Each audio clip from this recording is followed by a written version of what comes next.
please come forward, so all of you can. And also for devotees who are coming for the first time, the lyrics are there on the TV screen, so you can follow the lyrics out there.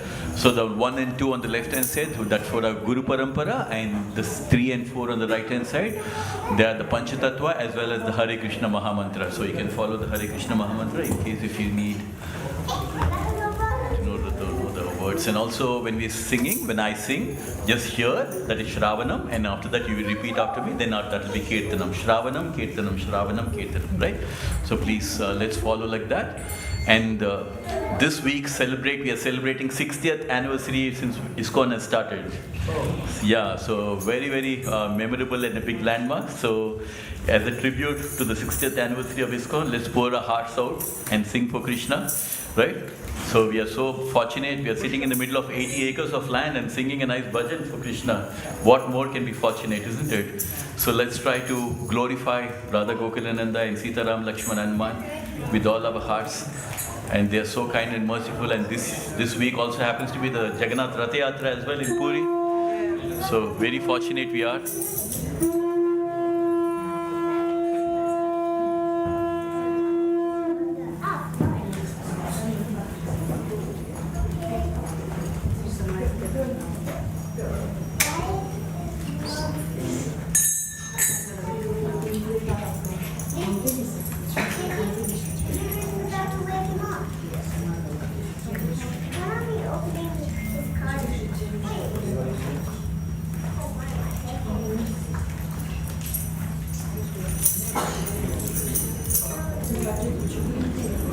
जय श्री राधा गोकुलानंद की, जय सीताराम लक्ष्मण हनुमान की, गौर निताय की, श्रीला प्रभुपाद की।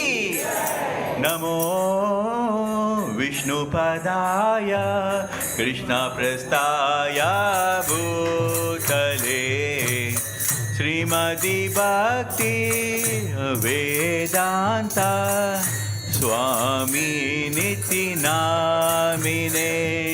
नमो विष्णुपदाय कृष्ण प्रस्थाय श्रीमद् वेदांत स्वामी निति नामिने। नमस्ते सरस्वती देवी गौरवाणी प्रचारिणे निर्विशेष शून्यवादी पाश्चात्यदेशतारिणे। नमस्ते सरस्वती देवी गौरवाणी प्रचारिणे निर्विशेष शून्यवादी पाश्चात्यदेशतारिणे।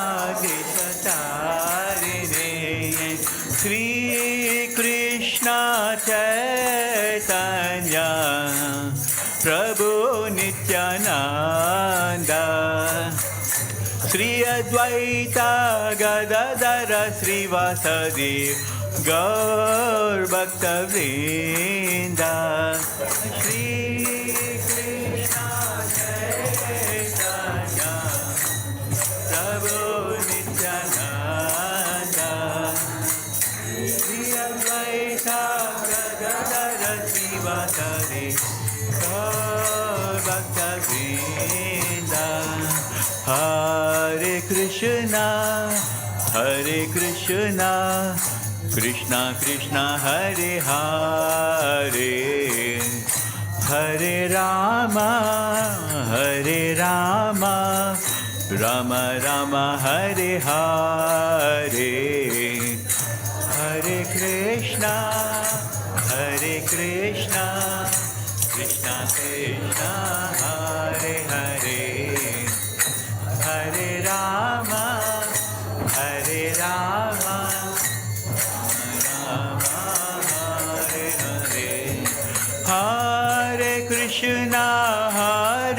Krishna Krishna Krishna Hare Hare Hare Ram Ram Ram Hare Hare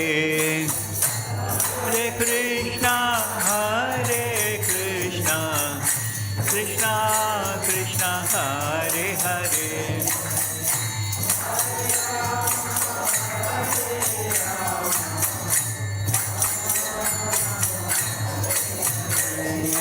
Hare Krishna Krishna Krishna Hare Hare Hare Rama Rama Rama Hare Hare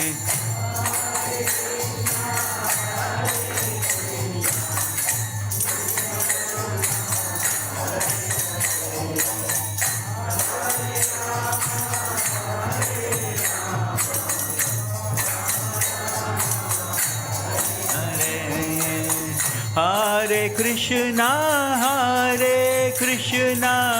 Krishna Krishna Hare Hare Hare Rama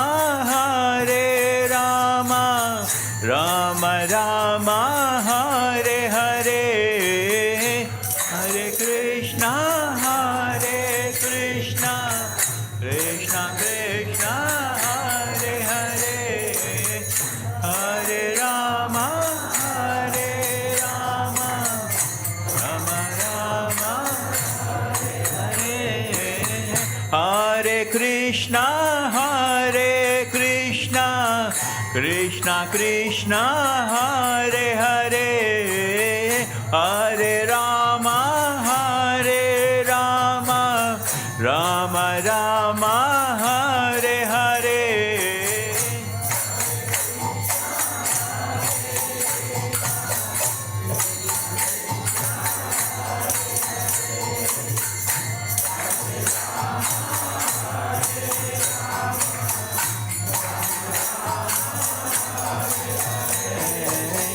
Hare Krishna Krishna Krishna Hare Hare Hare Rama Rama Rama Hare Hare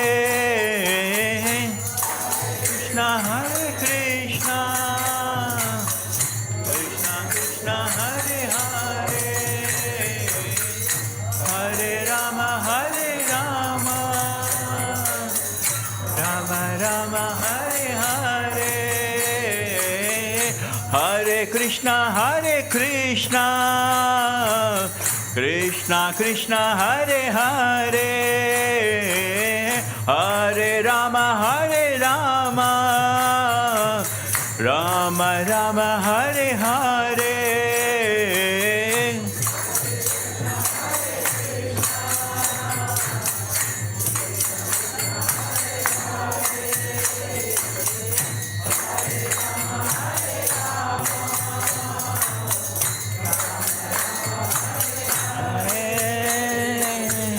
Hare Krishna Krishna Krishna Hare Hare Hare Rama Rama Rama Hare Hare Hare Krishna Krishna Krishna Hare Hare Hare Ram Rama Rama Hare Hare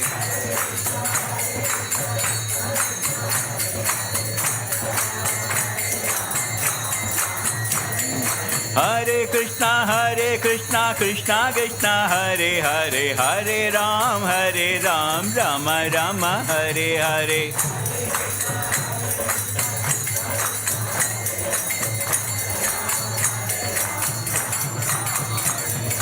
Hare Krishna Krishna Krishna Hare Hare Hare Ram Ram Ram Hare Hare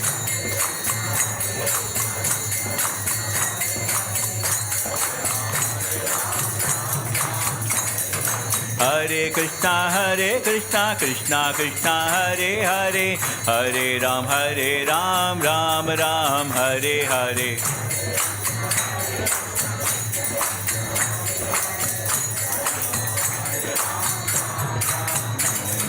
Govinda Jaya Jaya Gopala Jaya Jaya Govinda Jaya Jaya Gopala Jaya Jaya Radha Ramana Hari Govinda Jaya Jaya Radha Ramana Hari Govinda Jaya Jaya. Raghupati Raghava Raja Ram Patita Pavana Sitaram.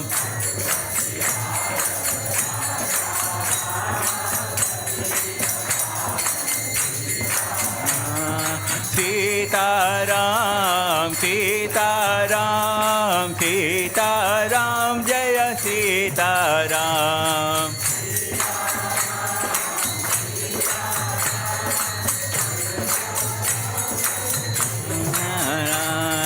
Hare Krishna, Krishna Krishna, Hare Hare, Hare Ram, Rama Rama, Hare Hare.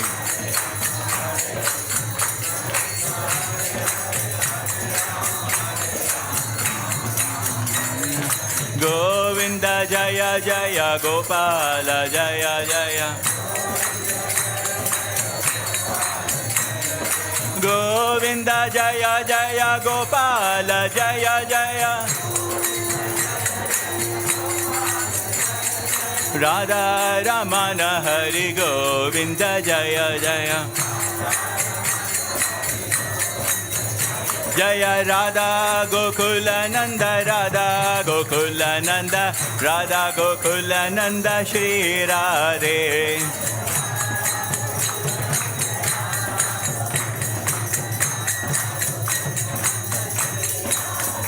Jaya Sita Ram Lakshman Hanuman, Jaya Sita Ram Lakshman Hanuman.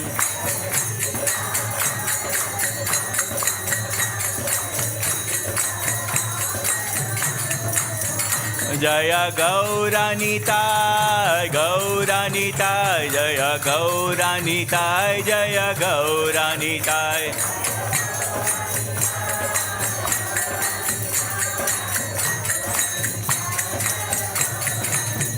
Jaya Jaya Prabhupada, Prabhupada, Prabhupada, Jaya Jaya Prabhupada.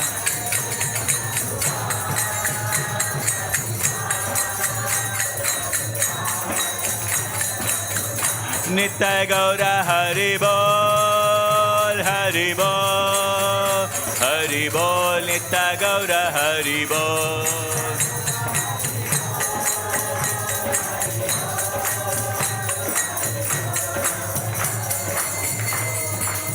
Please, we request everyone to keep your hands up in the air. Jai Shri Radha Gokulananda ki. Jai Sitaram Lakshman Hanuman ki. Gauranitai ki. Srila Prabhupada ki. Hare Krishna. Hare Krishna. Krishna Krishna. Hare Hare. Hare Rama. Hare Rama. Rama Rama. Hare Hare. Hare Krishna everyone, thank you for joining for the Arati. We're going to offer obeisance to our Guru Parampara. Very important to get the blessings of our Guru. So if you have some space, you can bow down. Jai Om Vishnupad Paramahamsa Parivrajika Acharya Stotra Sata Srimadi's Divine Grace A.C. Bhaktivedanta Swami Srila Prabhupada Ki. Jai Om Vishnupad Paramahamsa Parivrajika Acharya Stotra Sata Srimadi's Divine Grace Bhakti Siddhanta Saraswati Goswami Maharaj Prabhupada Ki. Anantakoti Vaishnavrinda Ki. Namacharya Haridas Thakur Ki. ISKCON founder Acharya Srila Prabhupada Ki. Prem se kaho Sri Krishna Chaitanya Prabhu Nityananda Sri Advaita Gadadara Sri Vasadi Gaura Bhaktivinoda Ki. Shri Shri Radha Krishna Gopa Gopinath Shyama Kund Radha Kund Giri Govardham Ki. Ganga Mai Yamuna Mai Ki. Tulsi Maharani Bhakti Devi Ki. Vrindavan Dham Mathura Dham Ki. Mayapur Dham Navadip Dham Ki. Jagannath Puri Dham Dwaraka Dham Ki. Bhaktivedanta Manor Dham Ki. Harinama Sankirtan Ki. Gaura Premanande. All glories to the assembled devotees. All glories to the assembled devotees. All glories to the assembled devotees. All glories to Sri Guru and Sri Gauranga. Can I humbly request everyone, please be seated for the Narasimha prayer. The lyrics are there on the TV screen. Please be seated.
पूर्वक्षः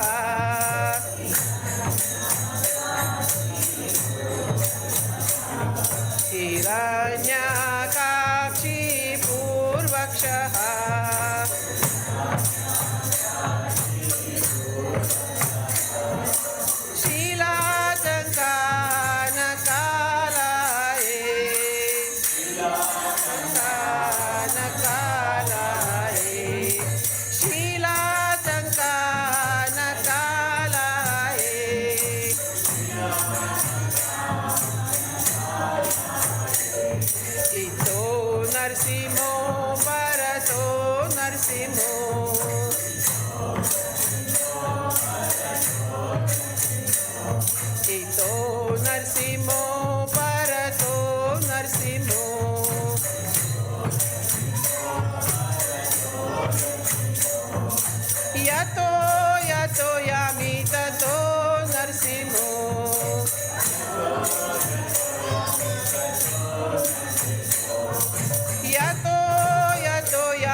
Narasimhadev Jayo, Narasimhadev Jayo.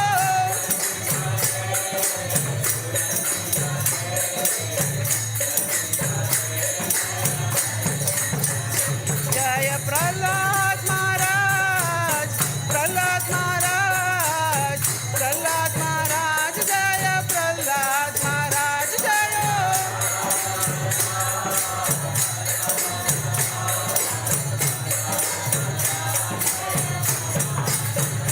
Jaya Prahlad Maharaj, Prahlad Maharaj, Prahlad Maharaj, Jaya Prahlad Maharaj, Jaya.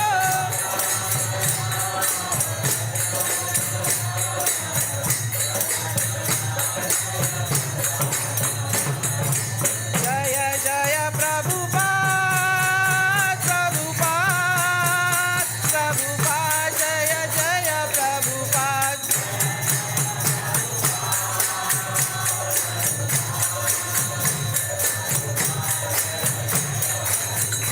Jaya Jaya Prabhupada, Prabhupada, Prabhupada, Jaya Jaya Prabhupada.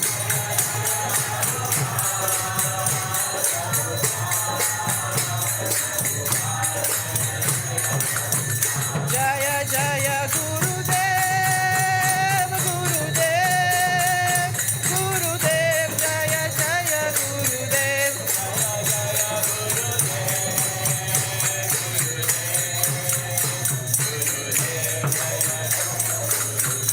Nitya Gora Hari Bol, Hari Bol, Hari Bol, Nitya Gora Hari Bol.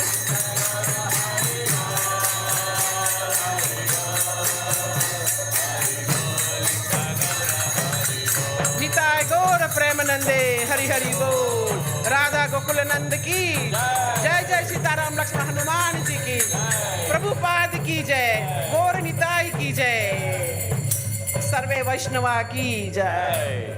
Hare Krishna. Hare Krishna, everyone. Welcome to Bhaktivedanta Manor. I was thinking today how fortunate we are all that we are so happily sitting here in the temple and enjoying a nice Arati. But all this started, a journey of this ISKCON started 60 years ago. And this Monday, we celebrated 60th anniversary since ISKCON has started. Can you imagine such an amazing thing? 60th birthday of ISKCON. And who started this? Our Gurudev Srila Prabhupada. You can see our spiritual master Srila Prabhupada sitting over there in the Darshan. This is one of the most inspiring journey where Srila Prabhupada, his Guru Saraswati Thakur, you can see second from the left at the top, his Guru told him when he was 25 years old, I want you to go to the Western countries and preach about God consciousness, about Krishna consciousness. And he kept that in his mind at the age of 25 years. And finally, when he was 69 years, Srila Prabhupada decided that I am going to execute what my Guru told me. And he went in a journey in a cargo ship for 38 days. He went in a ship, surviving 2 heart attacks on the way. With just 40 rupees in his pocket, he went all the way to the US. Not knowing anyone in the US, no food, no place to stay, nothing. He started his journey like that. He did not even have a place to stay. Like that, he started his journey, Srila Prabhupada. And he was sitting under a tree in New York and he was chanting the Hare Krishna Mahamantra. And see the power of the Hare Krishna Mahamantra. This is one of the inspiring story of what a Hare Krishna Mahamantra does. When he was chanting the Hare Krishna Mahamantra, all the people started gathering around. And slowly they started doing kirtan like how we did just now.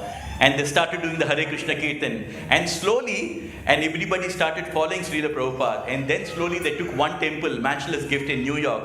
And starting from one temple, and starting from chanting the Hare Krishna Mahamantra, within 10 years, our spiritual master Srila Prabhupada, he built 108 temples all around the world. From 70 to 82 years. By the time he was 80 years, we had 108 temples all around the world. Isn't this amazing? And when he sent 3 of these American disciples, he sent them to UK to start a temple. And when they came in to start a temple, they did not have any money at all. And they finally met the Beatles, George Harrison from the Beatles, who was so happy to hear about Krishna consciousness, so happy to hear the Hare Krishna Mahamantra. He was so inspired by this Hare Krishna Mahamantra, he was personally chanting the Hare Krishna Mahamantra. And when he was so happy with our answers in our Sanatan Dharma, that he finally said, he told spiritual master Srila Prabhupada, I want to buy a temple for you. And that is how this temple, 17 acres of this temple was given as a gift by the Beatles to Srila Prabhupada. And because of our Srila Prabhupada today, that we are all sitting in this mandir and happily chanting the Hare Krishna Mahamantra.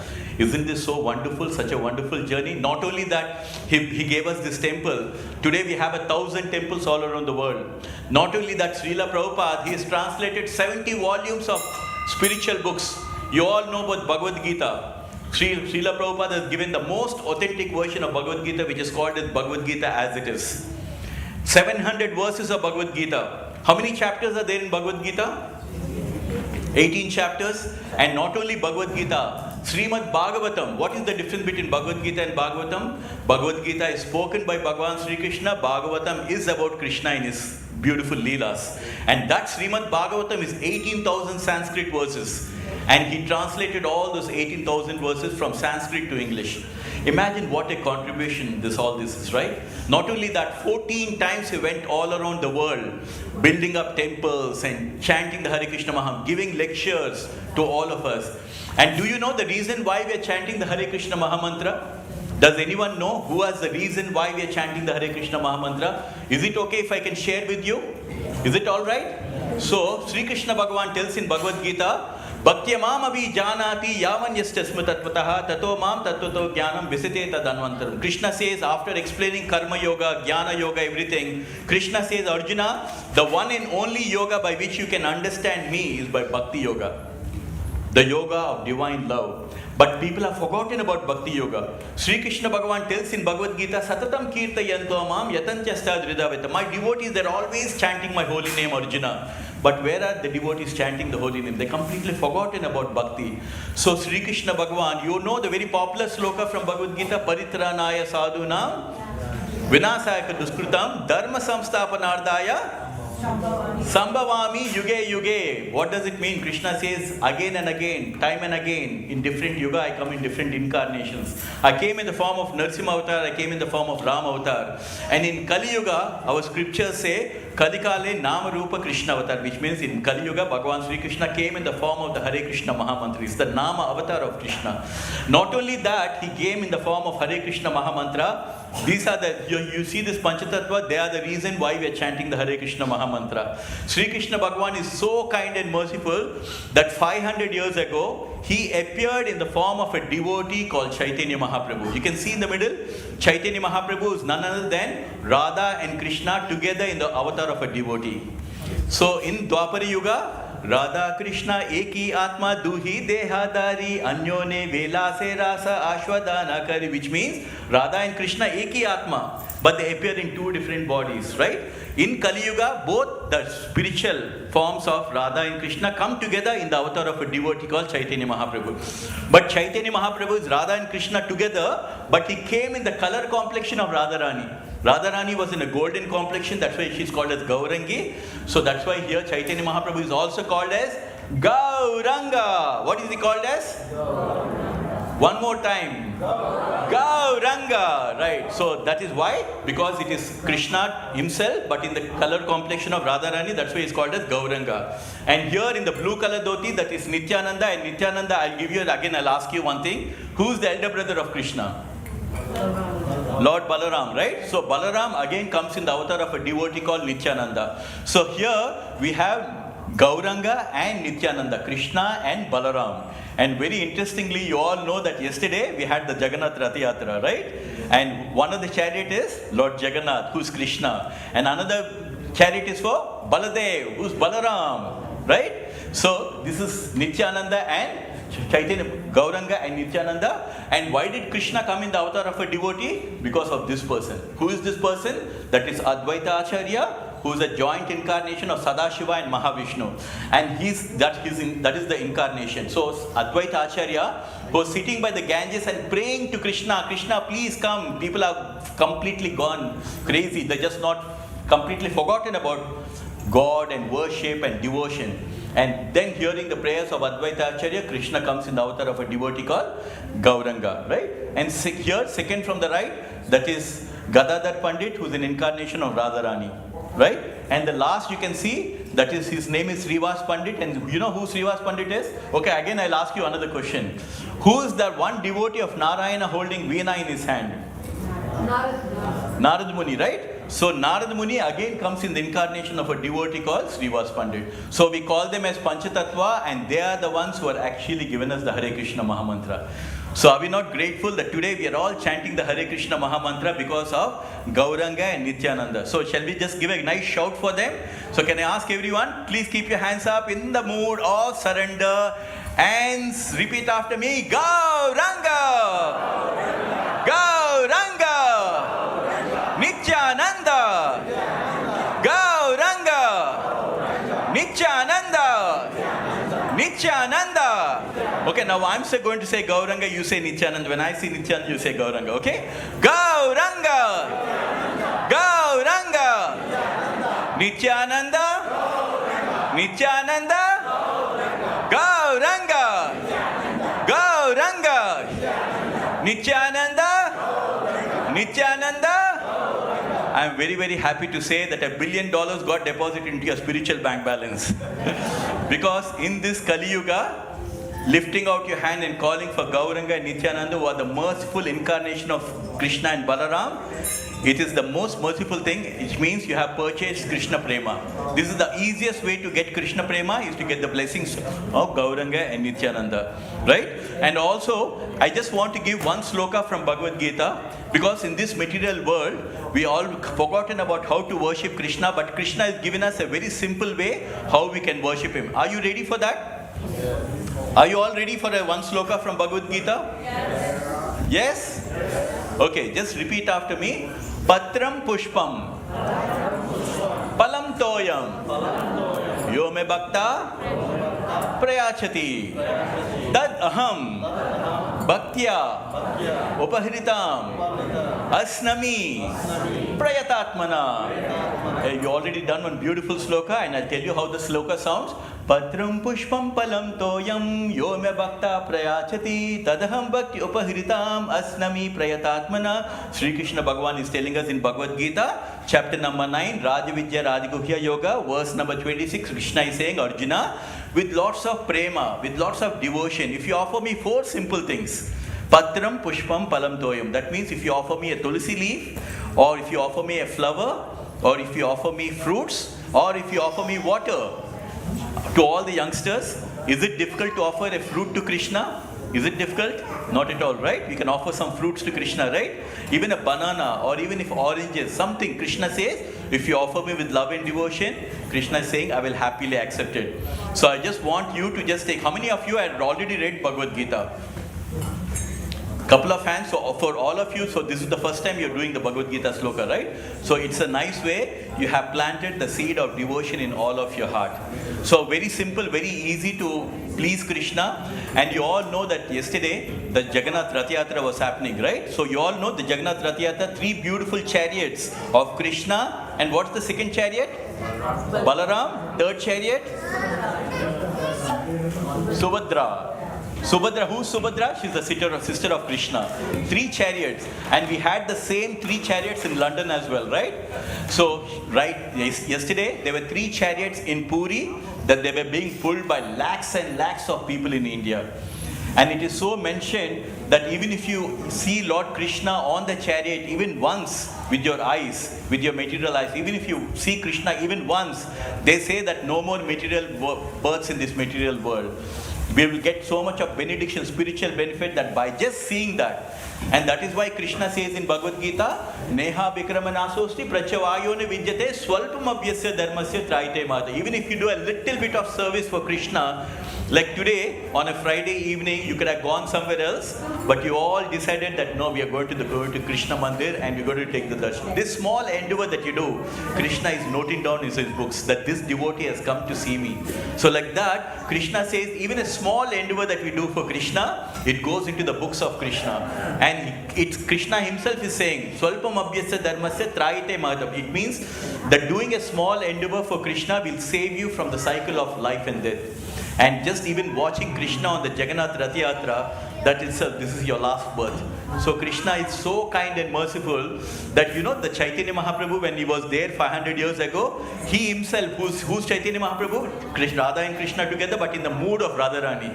So he would go and dance in front of Lord Jagannath. And Lord Jagannath is Krishna, and here is Krishna, Radha and Krishna together, but in the mood of Radharani. So imagine if somebody is dancing in the mood of Radharani. So Lord Jagannath was so overwhelmed with seeing Radharani, like the Chaitanya Mahaprabhu dancing with that even the chariot stopped to witness that. And they were trying to pull it with so many elephants and all. Still they were not able to pull the chariot. And later when Chaitanya Mahaprabhu just went at the back of the chariot and just touched it with the head, and immediately the chariot started moving. So we can imagine the power of Lord Jagannath. Jagannath means the Lord of the universe, right? And Sri Krishna Bhagavan himself is telling in Bhagavad Gita, Bhoktaram Yajna Tapasam Sarva Loka Maheshwaram. I am the supreme enjoyer and I am the master of all these universes, right? And that master of the universe was yesterday being pulled on the chariot. So we are all so fortunate that we belong to the Sanatana Dharma. And what does Sanatana mean? Does anyone know? Because we all belong to Sanatana Dharma. What does Sanatana mean? Can I explain? So Sanatana means, because we belong to that religion, we should at least know what does it mean, right? So Sanatana means that which is eternal, that which doesn't change. Because all of us, we are Jiva Atma, right? This Atma doesn't change. But the body is always changing, right? Right from childhood. Dehinosmin yata dehi kaumaram yavanam jada tata dehantra praptis dhiras tatra muhyat. Krishna is saying, Arjuna, the Atma is passing in the body from boyhood to youth to old age and again to the next life. So the Atma is never changing, it is always eternal, and it is part and parcel of the Supreme Bhagavan. And that is the reason why our Atma is called as Sanatana. Bhagavan Sri Krishna is called as Sanatana. That means eternal. And the place from where he originally came, that is called as Sanatana. That's why our religion is called as Sanatana Dharma. Dharma means occupational duty, the ultimate duty of So the duty of Atma is to always serve the Paramatma. So on that note, I just want to thank you for all of you for joining for the Arati. Let's do a final round for Panchatattva. Let's glorify the Panchatattva and you for the Hare Krishna Mantra. Keep your hands up in the mood of surrender and just repeat after me the Panchatattva. Jai Shri Krishna Chaitanya, Prabhu Nityananda, Sri Advaita Gadadara, Sri Vasadi Gaura Bhaktivedanta. And now let's we chant Hare Krishna, Hare Krishna, Krishna Krishna, Hare Hare, Hare Rama, Hare Rama, Rama Rama, Hare Hare. I want to humbly thank each one of you for giving us this opportunity to serve you. This is the most merciful, this is the ultimate thing that you can do. Come to the mandir and sing for the Lord. And remember, the Lord Krishna is available in the form of the Hare Krishna Mahamantra. So our humble request is, when you're starting your day, just sit in front of Krishna, offer some fruits, and just chant the Hare Krishna Mahamantra. And Sri Krishna Bhagavan will be there with you as your best friend 24 hours a day, right? So thank you very much. Chant and be happy. Hare Krishna. Hare Krishna.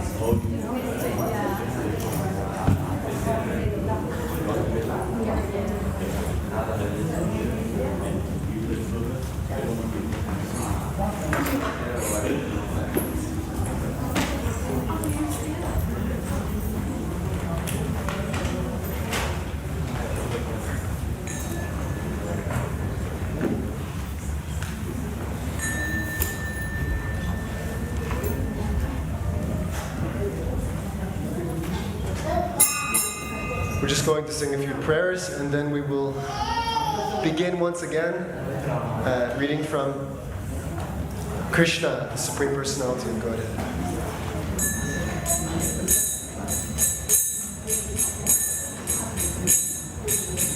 Om Ajnana-timirandhasya Jnananjana-shalakaya Chakshurunmilitam Yena Tasmai Shri Gurave Namaha Shri Chaitanya Manobishtam Stapitam Yena Bhutale Swayam Rupa Karavayam Virati Swaparantikam Vandeham Shri Guru Shri Yuta Parakamalam Shri Guru Vaishnavamscha Shri Rupam Sagrajatam Sahagana Raghunatan Vitam Tam Sajivam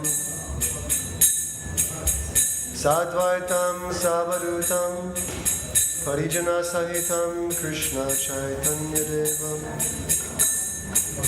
Shri Radha Krishna Para Sahagana Lalita Shri Vishakhanvitamscha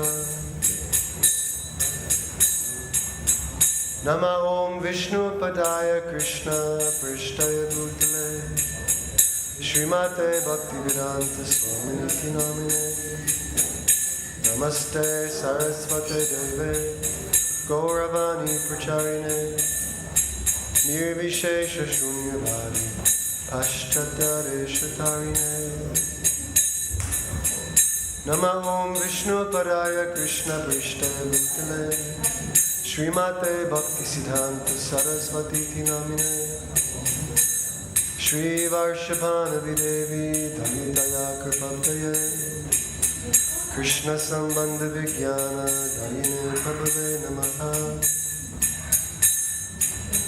Madhurojvala Prematya Shri Rupanuga Bhaktida Shri Gaura Karuna Shakti Vigrahaya Namostite Namaste Gauravani Shri Murtaye Dinatarine Rupanuga Virudhapa Siddhanta Dvanta Harine Namo Gaura Kishoraya Sakshat Vairagya Murtaye Vipralambara Sambhode Padamajayate Namah Namo Bhakti Vinodaya Sachirananda Namine Gaura Shakti Swarupaya Rupanuga Varayate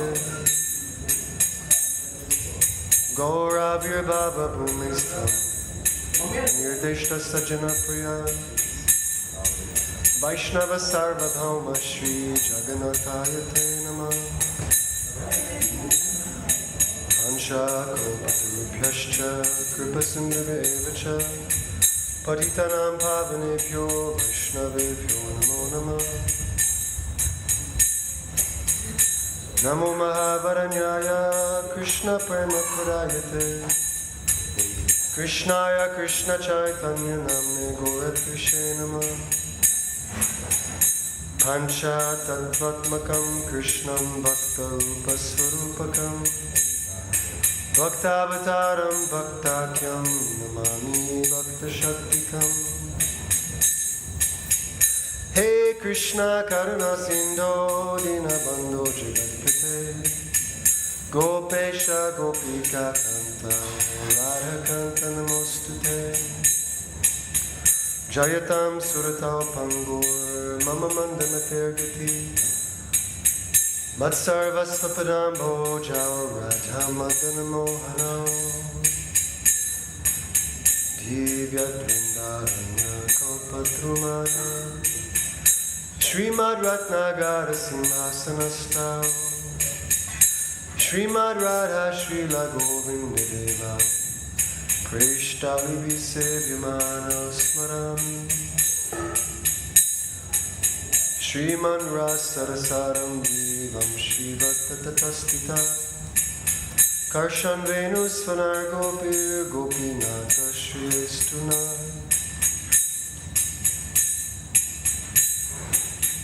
Tapta Kanchana Gaurangi Radhe Vrindavaneshwari Vrishabhanu Sute Devi Pranamami Hari Priye Jaya Shri Krishna Chaitanya Prabhu Nityananda Shri Advaita Gadadhar Shri Vasari Gaura Bhakta Vrinda Jaya Shri Krishna Chaitanya Prabhu Nityananda Shri Advaita Gadadhar Shri Vasari Gaura Bhakta Vrinda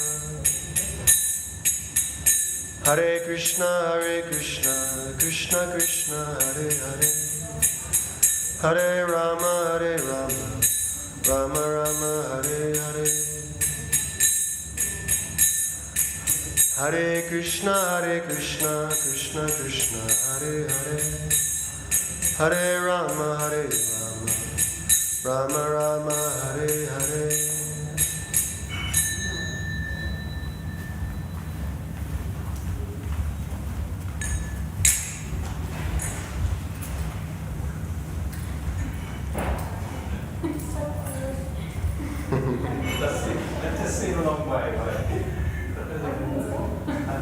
You are now the exclusive hearers, the honorary and exclusive hearers.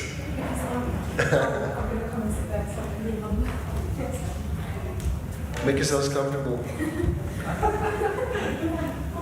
You don't like that wall? This is what it was like my age. This is what it was like 40 years ago.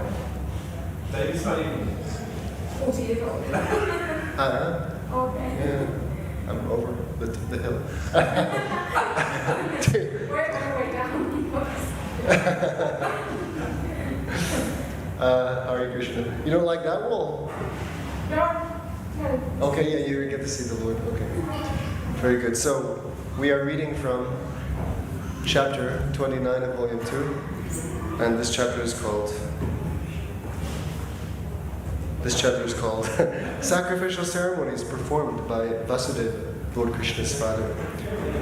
So, Krishna, Balaram, and other members of the Yadu dynasty have traveled to Kurukshetra, and they've been met there by other kings from different parts of the land. And the residents of Vrindavan have also come. There is a solar eclipse. It is a good time to perform sacrifice. Krishna has the opportunity now to catch up with all of his devotees from Vrindavan. It is a special opportunity. He meets his old friends, and he also meets again the gopis. But even though they are together, it is not Vrindavan. And therefore, his devotees, the Vrajavasis, are feeling separation from the Lord, despite meeting him at Samanta Panchaka.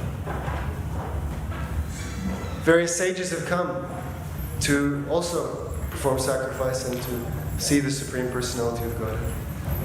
And they have listened to the speeches of Lord Krishna and praised him. And these sages have now been asked a question by the Lord's father, Vasudeva. And his question essentially is, what can one do? What is the best thing that one can do to counteract the effects of sinful activities? Yeah, karmic reactions from all kinds of sinful activities. What is the best counteractive measure?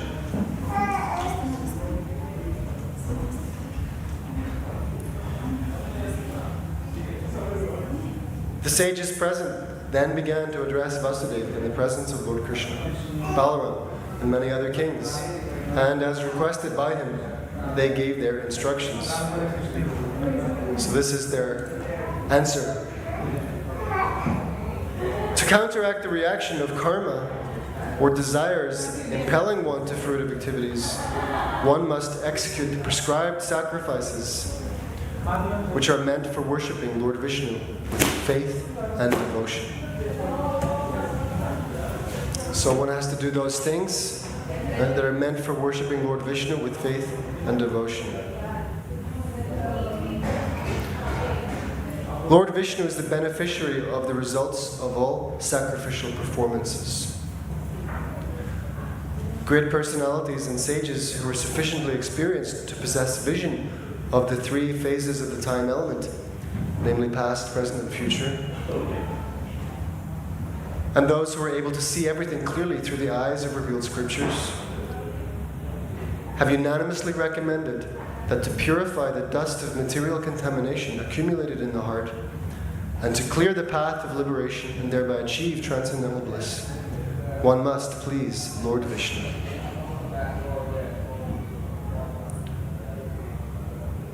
This is called Haritoshana, the satisfaction of Lord Vishnu. Svanushtita dharmasya samsirhir Haritoshana.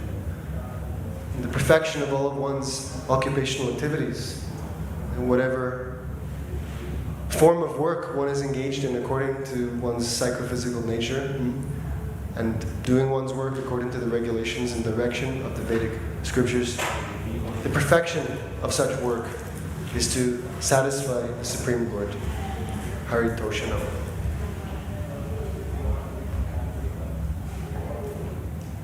One must please Lord Vishnu, yes?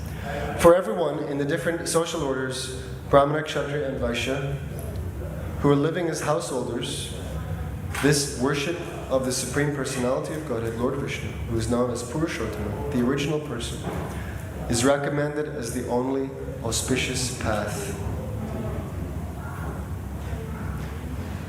All conditioned souls within this material world have deep-rooted desires to lord it over the resources of material nature. Everyone wants to accumulate riches. Everyone wants to enjoy life to the greatest extent. Everyone wants a wife, home, and children, and everyone wants to become happy in this world and be elevated to the heavenly planets in the next life. But these desires are the causes of one's material bondage. Therefore, to get liberation from this bondage, one has to sacrifice his honestly earned riches for the satisfaction of Lord Vishnu. Krishna says in Bhagavad Gita, in the 3rd chapter, how does it begin? Yagyartat karmanon yatra lokoyam karma bandhanam tarartam karma kantaya mukta sangha samajana. Work done as a sacrifice for Vishnu must be performed, otherwise work causes bondage in this material world. Vishnu must be worshipped by the performance of one's work, otherwise one receives karmic reaction as a result of being fruitively invested in one's own work. Right? I'm going to work for myself in order to make the money or get the adulation or whatever the result is, and I'm going to enjoy that result for myself. But the problem is that in order to enjoy the result for myself, I have to be in the material world. And being in the material world means having a material body with all its concomitant distresses. Growing old, getting sick, losing what one loves, being forced to accept conditions that one did not ask for. I don't remember asking for all kinds of miserable conditions, but they're forced upon me, and one has to die. So this is what it means to accept a material body.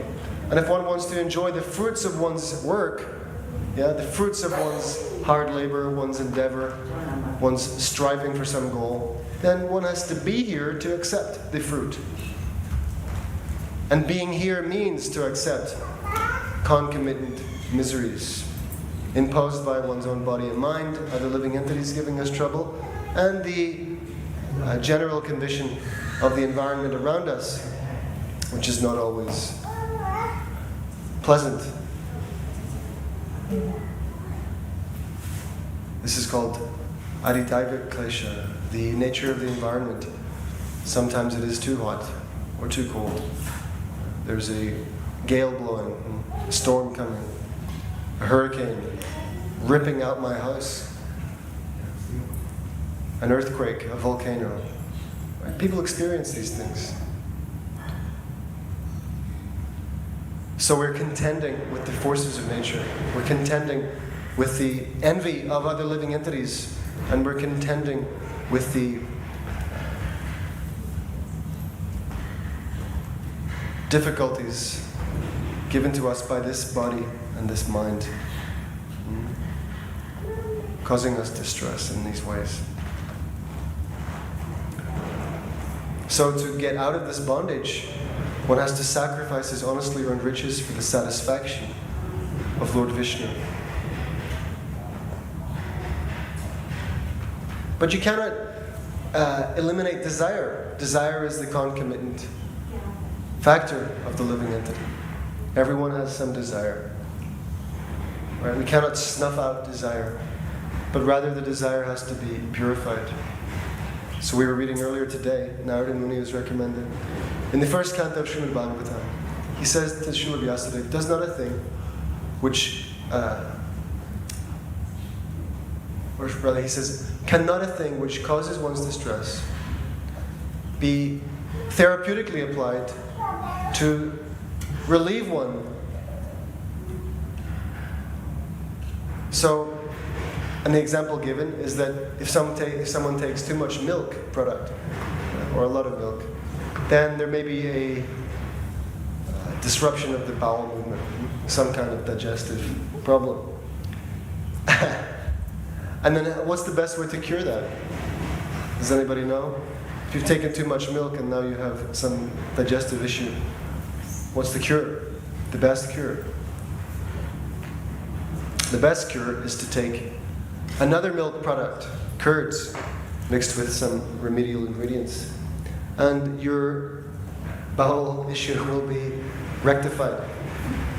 So the problem was caused by milk, and the problem is remedied by milk, just in a different form. The curds are milk in a transformed state. Another example is you get a thorn lodged in your body, and if you take another thorn, you can remove it.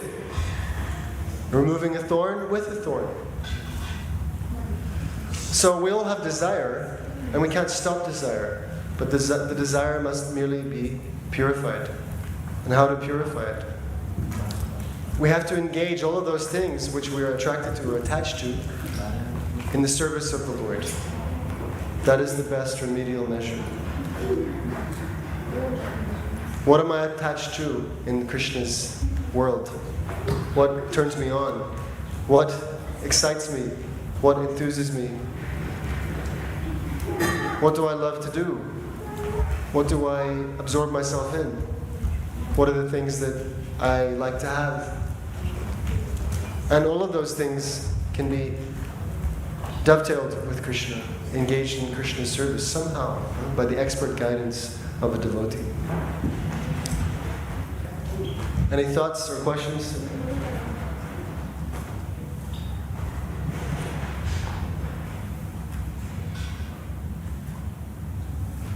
There's a very nice example Srila Prabhupada gives. Dhruva Maharaj wanted a kingdom greater than his father's. He wanted a kingdom greater than anybody's, because he was so offended by his father's neglect. So his mother essentially told him that if you want such a thing, then only the Supreme Lord can supply. Only He can fulfill such a great desire. So Dhruva Maharaj then asked his mother, well, where can I find the Lord? And his mother told him that great saints and sages, they meditate on him in the forest. This is in a different era.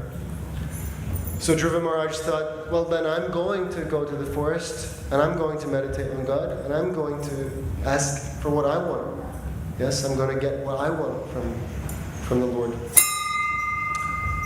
So off he went, a small boy. And he was so determined that Krishna thought, okay, then I will send him my representative who can teach him how to attain me. Because that was his objective, how to get an audience with Lord Narayana, such that he might bestow upon me a kingdom greater than my father's. So Narada Muni came, and he tested the boy and said, everyone receives honor and dishonor in the course of their lives. Try to tolerate. Go home, and when you're older, you can take up this meditation process. But Dhruva would not hear him. He said, I'm not going back. If you can help me, help me. Otherwise, let me be.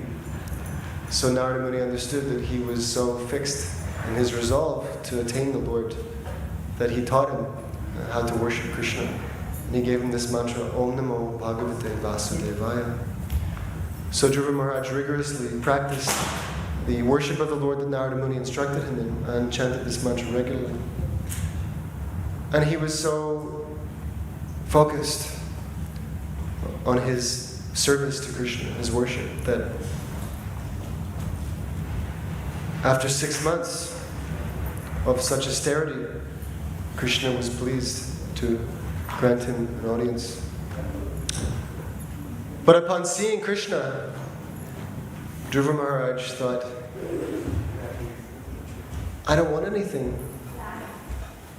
I'm filled up. I'm not interested in anything of this material world any longer. I was searching for some, pieces of broken glass. And instead, I obtained the most rare and valuable jewel in the form of the Supreme Lord. He didn't need anything, didn't want anything. And still the Lord said, anyway, you worship me for a kingdom, so that's what you're going to get. I'm going to give it to you anyway. And Srila Prabhupada says that Krishna is so nice and liberal that he will fulfill the desire of a devotee. And he will also take that devotee back to Godhead. He said, go and have your kingdom, yes, and at the end of your life you will come back to me. So Krishna is so nice and so liberal.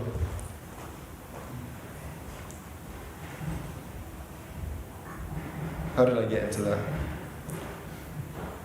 Oh yes. So a lot of people in this world, everybody wants something. Everyone wants to enjoy life to the greatest extent. Everyone wants a wife, home, and children. And everyone wants to become happy in this world and be elevated to the heavenly planets in the next life. But these desires are the causes of one's material bondage. So, if one strives to get all these different things without surrendering to Krishna, then one may obtain them in due course of time by, Krishna who's in the heart knows what one wants, and he gives intelligence and direction. In the Vedas, it is recommended that one worship the various functional demigods for the achievement of particular desires. You want this very specific thing, then there's a particular demigod you should worship to get that specific thing. And in due course of time, you will receive that reward by the grace of the demigod, who is sanctioned by the Lord himself. No demigod is independent. All the demigods depend on Krishna in order to bestow their various gifts. So one may receive the gift, but it will not endure forever. It will be lost in due course of time, and one will be back where one started. So a more intelligent process is to approach Lord Vishnu. Worship Lord Vishnu, regardless of inner motive. Simply take up the path of Bhakti Yoga, Tivrena Bhakti Yogena. Shukadeva Goswami says, Akama Sarva Kama Va Moksha Kama Udariti, Tivrena Bhakti Yogena, Yajeta Purusham Param. Whether you are desireless, in the case of a devotee, desireless means no material desire, one only desires to please Krishna, or whether you are anxious to get out of this material world because you realize that it's suffering, or if you have every intent, every ambition to enjoy materially, whatever category you're in, if you're broad-minded, udaradi, you should take to the intense, focused worship of the Supreme Personality of Godhead by executing bhakti yoga, of hearing and chanting, etc. And Srila Prabhupada writes that anyone can perform this bhakti yoga process with intense devotion, regardless of inner motive. That option is there for us. The Shastras give us that option. Whatever your state, whatever your present condition, whatever is bothering you, whatever you set your mind on, whatever you're hung up on, you can take up the path of serving Krishna.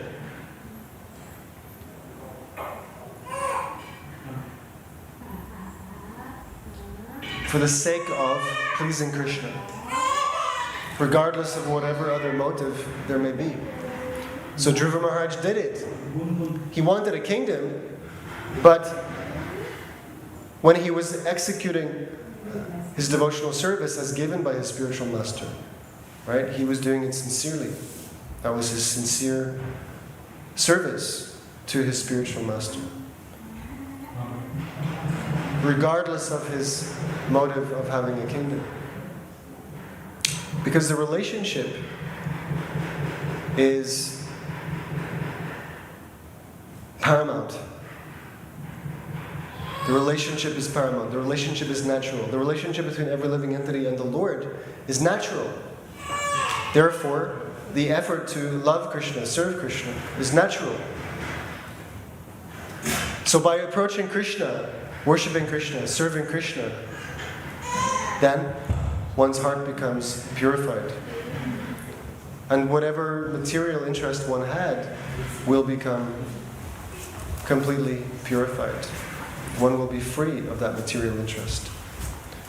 And if Krishna wills, then he may fulfill that interest, as he did in the case of Dhruva Maharaj.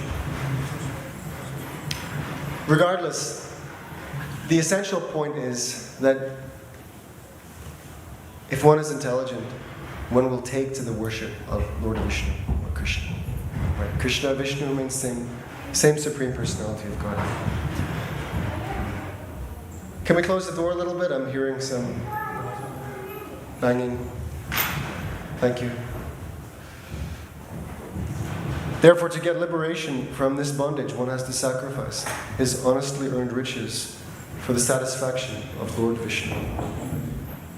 One must engage one's propensities and activities and wealth in the service of Krishna in order to advance, in order to make progress. Any reflections, thoughts, questions on any of this? Yes. Work being, when we're doing work, we have to see that as sacrifice as well. Some people who most fault with their own how to do work, so it's not conducive to Sanatan Dharma, or they have to work in McDonald's or something. How do they reconcile that with their spirituality? So we want to avoid occupations that are inherently sinful. Yeah. So if you're working in McDonald's, look for another job. What do you have to do in McDonald's? Right? You have to serve food and clean the place, pretty much. I mean, I'm sure there's other things. But it's not the only establishment in the world in which one has to prepare or serve food and clean the place up. There are other places. One doesn't have to accept employment from, such a sinful corporation. And if one thinks, well, this is the only place that will give me employment, then one is an illusion. Because Krishna is the maintainer of all living entities. Nityanam Chaitanas Chaitananam Eko Bahunam Yo Vidhati Kaman. The Supreme Lord, the one supreme, eternal, conscious being,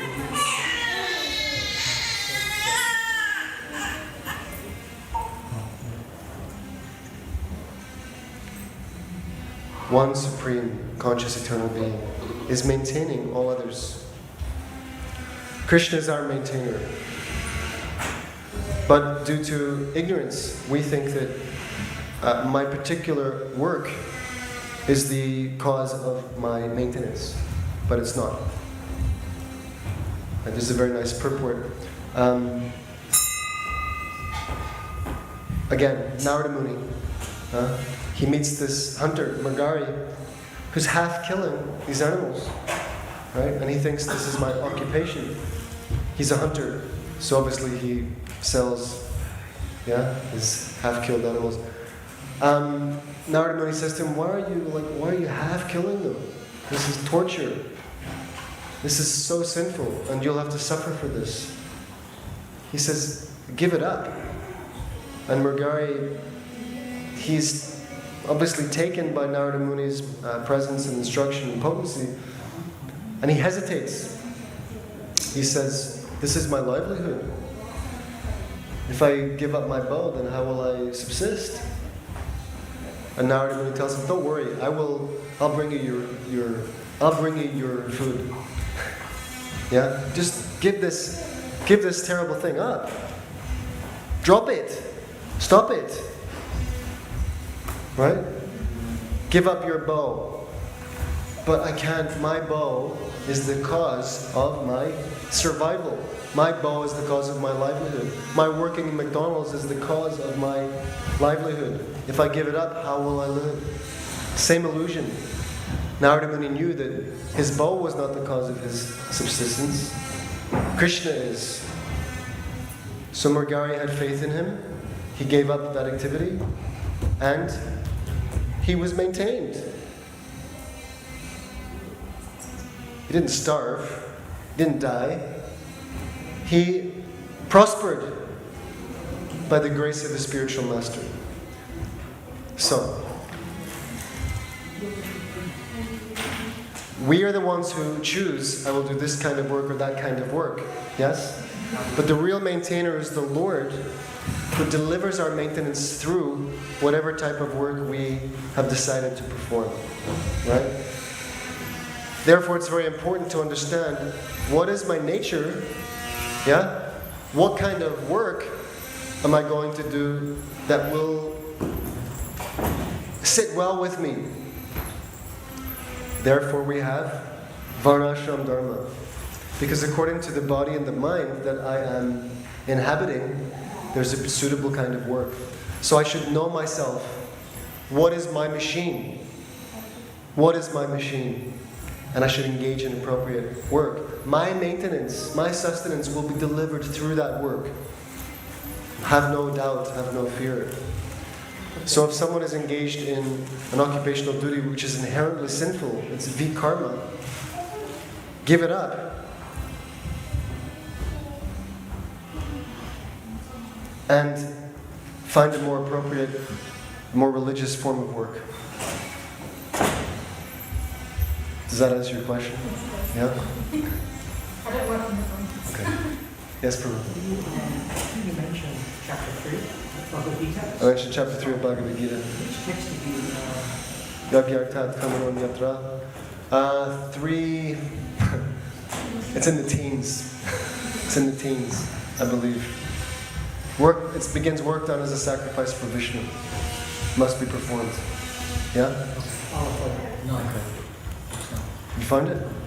Number 9. Number 9. Okay, I was wrong. Conditioned soul makes mistakes. Number 9. Yeah, 3-9. Yagyartat Karmanon Yatra.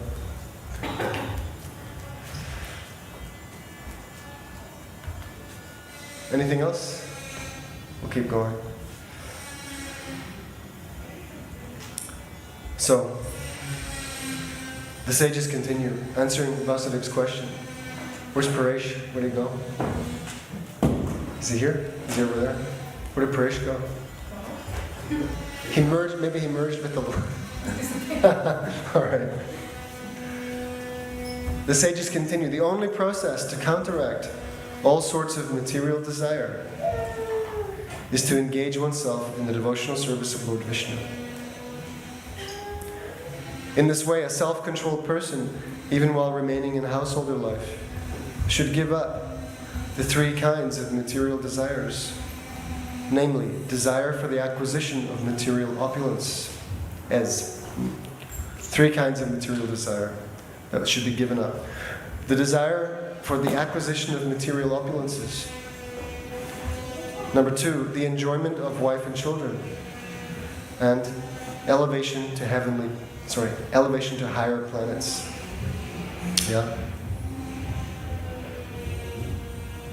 The sages say, in this way, a self-controlled person, even while remaining in householder life, should give up the 3 kinds of material desires, namely desire for the acquisition of material opulences, the enjoyment of wife and children, and elevation to higher planets.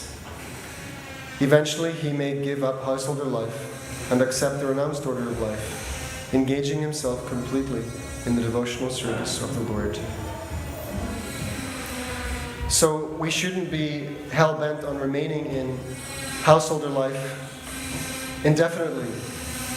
Yeah, thinking that I'm going to continue enjoying and acquiring more and more and more opulence, greater enjoyment of family members, and elevation to higher planets. One has to give up such notions. But how can I do it? How can I do it? Practically it's impossible. Everybody is obsessed with these things. So the recommendation here is that one should take to the worship of Lord Vishnu or Krishna. And naturally, therefore, these desires will subside. You don't have to endeavor separately. Oh, I have to give up these things, but I'm attached. Yeah, but just don't worry about that. Just take up the service of the Lord, and you will be relieved. You'll get a higher taste and become free.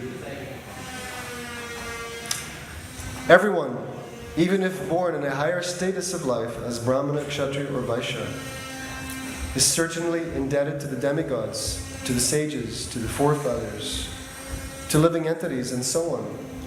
And in order to liquidate all these debts, one has to perform sacrifices, study the Vedic literature, and generate children in religious householder life. If somehow one accepts the renounced order of life without fulfilling this debt, certainly he falls down from his position. And so we are indebted in so many places.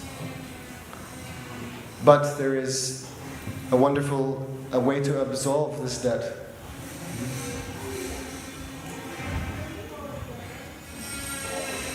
The sages say, today you have already liquidated your debts to your forefathers and the sages. Now, by performing sacrifices, you can free yourself from indebtedness to the demigods and thus take complete shelter of the Supreme Personality of Godhead. My dear Vasudeva, certainly you have already performed many pious activities in your previous lives. Otherwise, how could you be the father of Krishna and Balaram, the Supreme Personality of Godhead? So all the debts are liquidated by the act of yajna, sacrifice. And in this age of Kali, what is the recommended yajna? What is the most recommended sacrifice? Yay! Yagyai sankirtana prayar yajantihi sumedasa. One who is sumedasa, blessed with good intelligence, will take up the yajna of the age recommended and practiced by Lord Chaitanya himself, the loud congregational chanting of the Hare Krishna Mahamantra. Sankirtana, which means complete glorification of the Lord, with full energy and affection, sneha samyukta, affection for the Lord and complete absorption and engagement in loudly glorifying Krishna, not just by chanting his holy names, which of course is the best way of glorifying the Lord, but so many ways there are in which one can glorify Krishna, because the whole world is paraphernalia for honoring Krishna.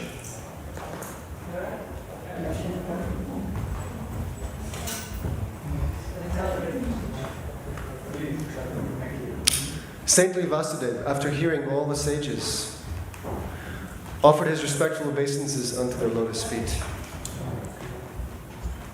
In this way he pleased the sages, and then he elected for them to perform the yajnas.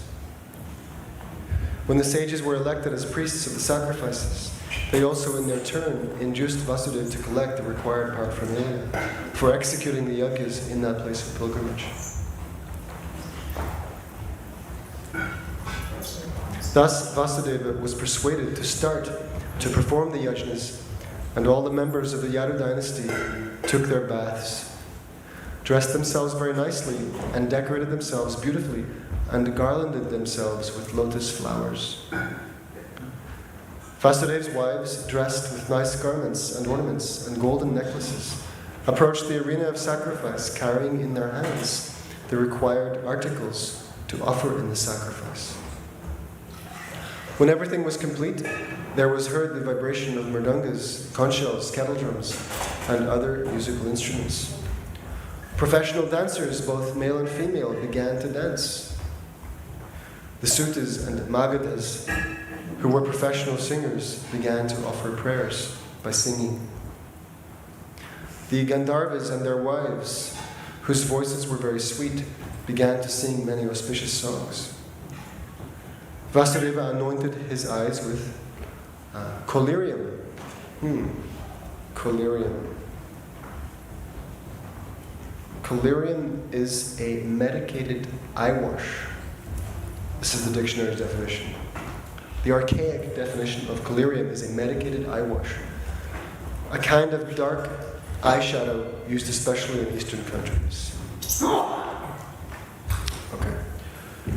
So Vasudeva anointed his eyes with collyrium, smeared butter over his body, and then, along with his 18 wives, headed by Devaki, sat before the priests to be purified by the Abhishek ceremony. All such ceremonies were observed strictly according to the principles of scriptures, as was done formally in the case of the moon with the stars.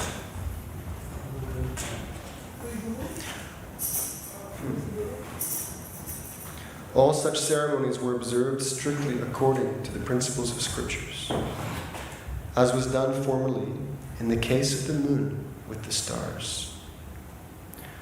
Vasudeva, because he was being initiated for the sacrifice, was dressed in deerskin, but all his wives were dressed with very nice saris, bangles, necklaces, ankle bells, earrings, and many other ornaments.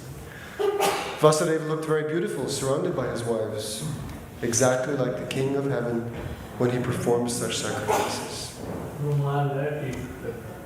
At that time, when Lord Krishna and Lord Balaram, along with their wives, children, and relatives, sat down in that great sacrificial arena, it appeared that the Supreme Personality of Godhead was present, along with all his part and parcel living entities and multi-energies.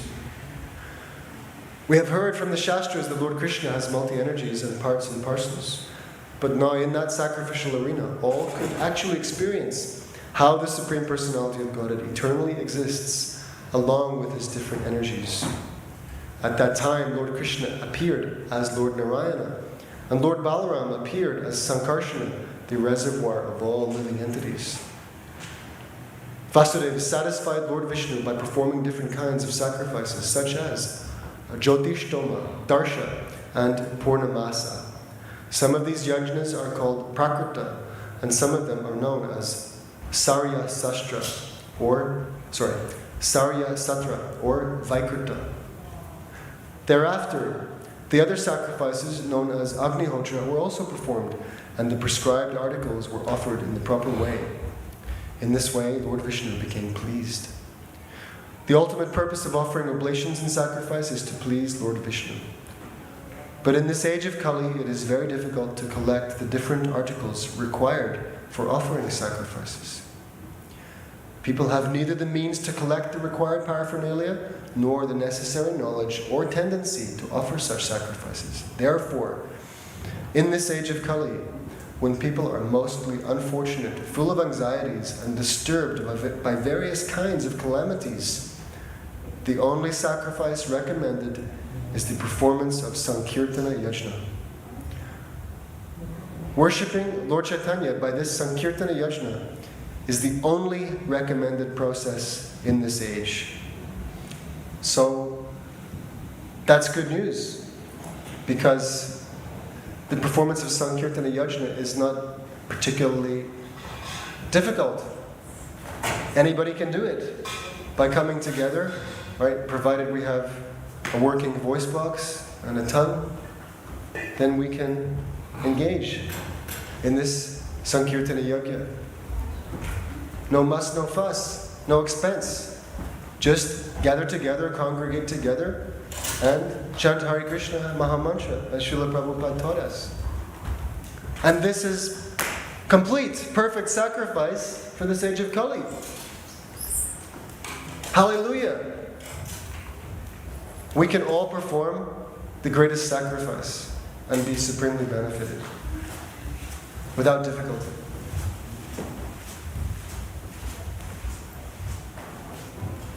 After the performance of the different sacrifices, Vasudeva offered ample riches, clothing, ornaments, cows, land, and maidservants to the priests.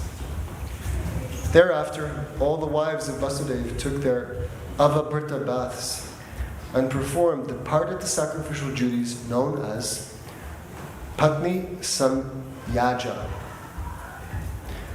After finishing the offering with all the required paraphernalia, they all took their baths together in the lakes constructed by Parashurama, which are known as the Rama Hrada.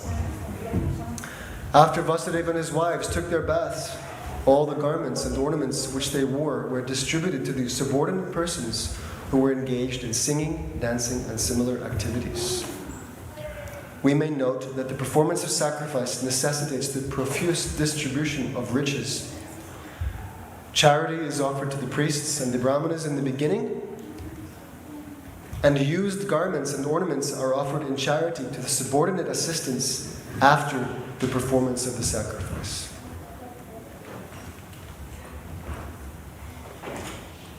Right, Krishna mentions that sacrifice entails necessarily the distribution of prasadam. This is another form of charity. So if you have a big function or sacrifice, but there's no distribution of prasadam, afterwards, then it's not complete. So the priests and the brahmanas, they accept charity in the beginning.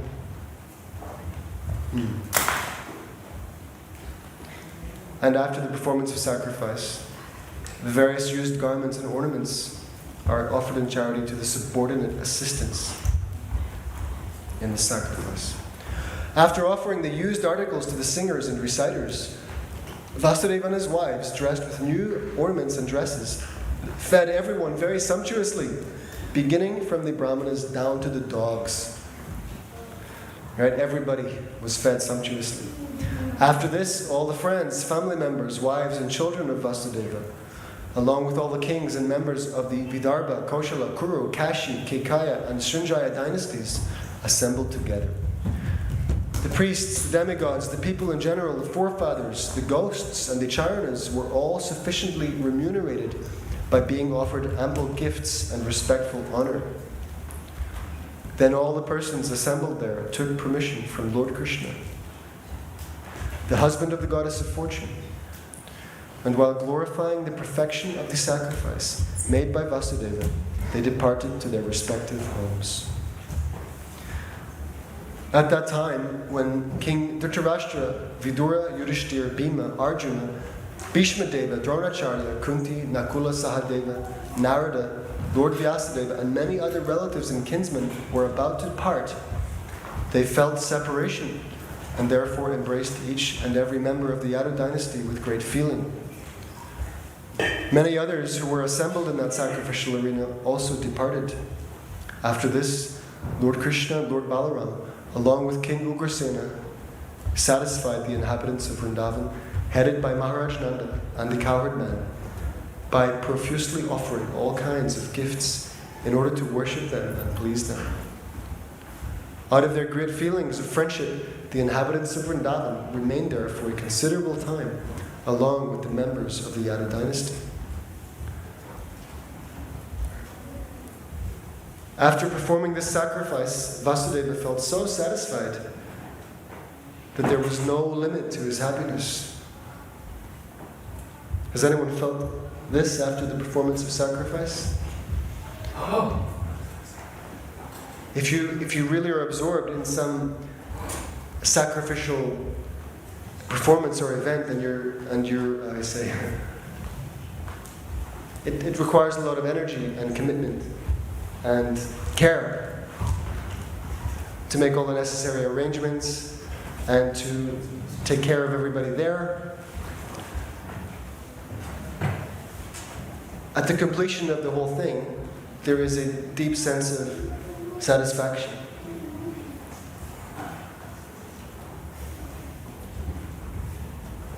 So Vasudeva felt this. He felt so satisfied that there was no limit to his happiness. All the members of his family were with him, and in their presence, he caught hold of the hands of Nanda Maharaj and addressed him thus: "My dear brother, the Supreme Personality of Godhead has created a great tie of bondage, which is known as the bondage of love and affection. I think it is a very difficult job for even the great sages and saintly persons to cut such a tie of love. My dear brother, you have exhibited feelings of love for me which I was not able to return. I think, therefore, that I am ungrateful. You have behaved exactly as it is characteristic of saintly persons, but I shall never be able to repay you. I have no means to repay you for your friendly dealings. Nevertheless, I am confident that our tie of love will never break. Our relationship of friendship must ever continue in spite of my inability to repay you. I hope you will excuse me for this inability. My dear brother, in the beginning, due to my being imprisoned, I could never serve you as a friend, and although at the present moment I am very opulent because of my material prosperity, I have become blind. I therefore cannot satisfy you properly even at this time.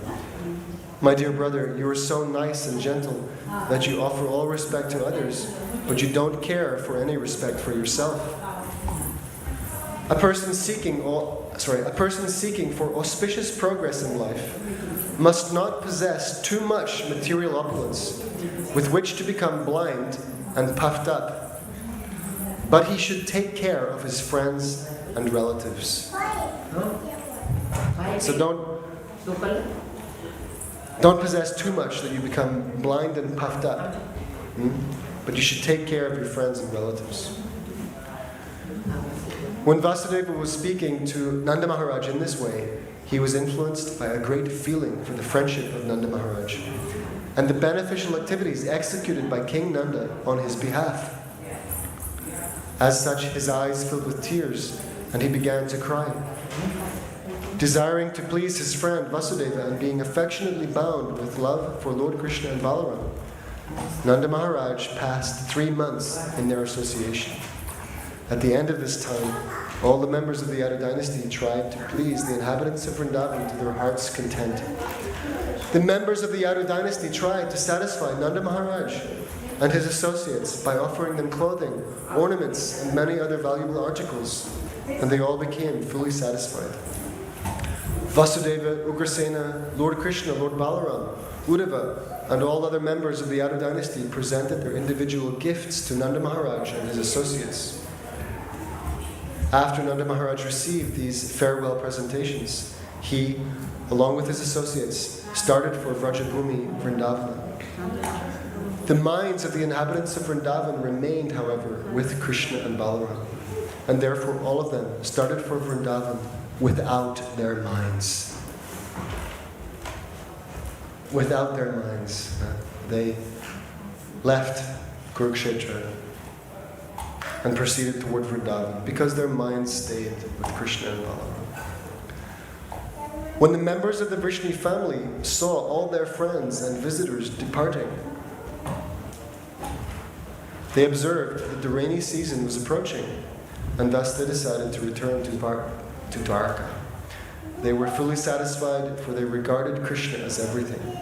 When they returned to Dwarka, they began with great satisfaction to describe the sacrifice performed by Vasudeva, their meeting with various friends and well-wishers, and various other incidences which occurred during their travels in the places of pilgrimage.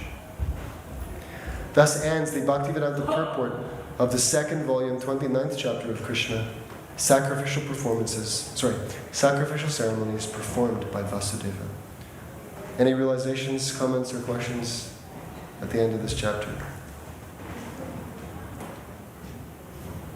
No? Okay, let's go on. Oh, you have something? Yes, sir. I was wondering about the deer skin. You wondered about the deer skin? What's the significance of deer skin? Because here is a single deer skin, last Right, he was wearing a deer skin for the performance of this particular sacrifice. I mean, it was interesting that Srila Prabhupada mentions all of these varieties of yajnas, yeah, of which we have no knowledge now, like no clue, yeah. Sankirtana yajna is meant for us, but yes. So Vasudeva obviously was wearing a deerskin. That's what it says. So why the deerskin? I've heard that for the yoga process, as mentioned in the 6th chapter of the Bhagavad Gita, right, as Lord Krishna describes, that one should sit upon a deerskin and a soft cloth. So the deerskin, I've heard, is for repelling snakes. So in that context, it is useful, right? If you want to perform meditative activities and sit in trance without being disturbed by external things, then it's good to keep away any snakes and such. In this context of the performance of sacrifice, I can only think that there's some purity attached to that cloth, that clothing.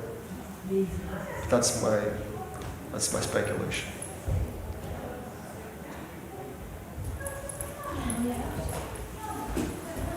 I can't. Nothing else is coming. Do you have anything?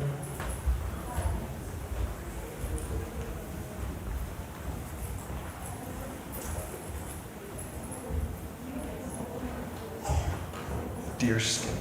Yeah, that's all I got. Shall we go on? Chapter 30. Spiritual instruction for Vasudeva and return of the 6 dead sons of Devaki by Lord Krishna.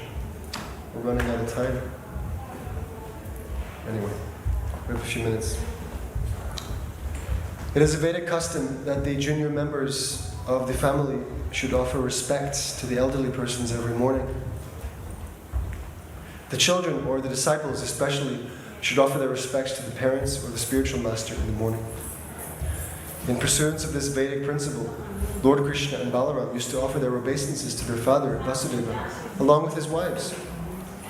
One day, after having returned from the sacrificial performances at Kurukshetra, Lord Krishna and Balaram went to offer their respects to Vasudeva. Vasudeva took the opportunity of appreciating the exalted position of his 2 sons. Vasudeva had the opportunity to understand the position of Krishna and Balaram from the great sages who had assembled in the arena of the sacrifice. He not only heard from the sages, but on many occasions he actually experienced that Krishna and Balaram were not ordinary human beings, but were very extraordinary. Thus he believed the words of the sages that his sons, Krishna and Balaram, were the Supreme Personality of Godhead. With firm faith in his sons, he addressed them thus: "My dear Krishna, you are the Satchid Ananda Vigraha, Supreme Personality of Godhead. And my dear Balaram, you are Sankarshana, the master of all mystic powers. I have now understood that you are eternal. Both of you are transcendental to this material manifestation and to its cause, the Supreme Person, Mahavishnu. You are the original controller of all. You are the rest of this cosmic manifestation. You are its creator, and you are also its creative ingredients. You are the master of this cosmic manifestation, and actually, this manifestation is created for your pastimes only. This cosmic manifestation is created for your pastimes only. The different material phases from the beginning to the end of the cosmos manifest under different time formulas are also yourself, because you are both the cause and effect of this manifestation. Krishna is everything by the extension of his own energies. The 2 features of this material world, the predominator and the predominated, are also you. And you are the supreme transcendental controller who stands above them. Therefore, you are beyond the perception of our senses. You are the supreme soul, unborn and unchanging. You are not affected by the 6 kinds of transformations which occur in the material body. The wonderful varieties of this material world are also created by you, and you have entered as the supersoul into each living entity and even into the atom. You are the maintainer of everything. Has the speaker of our Bhagavad Gita class arrived? Is it Subhadra? Yeah? You're in class. So I'm going to keep talking until you're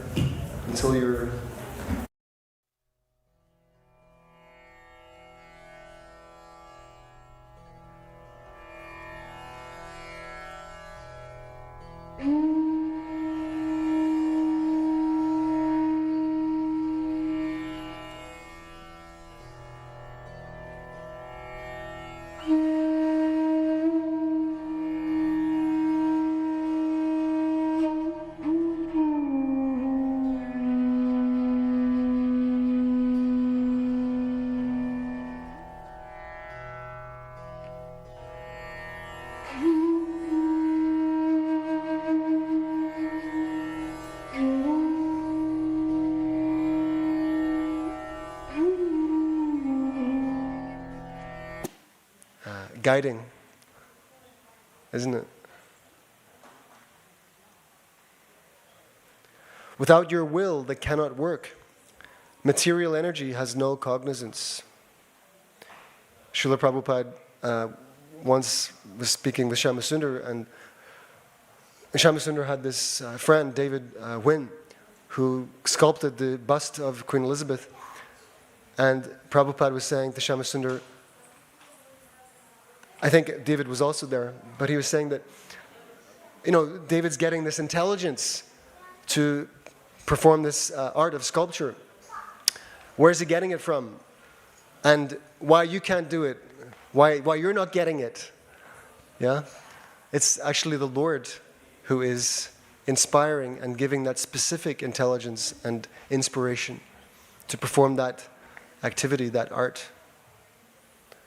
Krishna as the super soul is doing it. He's giving it. Okay, so Sri Srimad Bhagavatam ki jai, Srila Prabhupada ki jai. Now we'll have Bhagavad Gita class, chapter 7, text 30.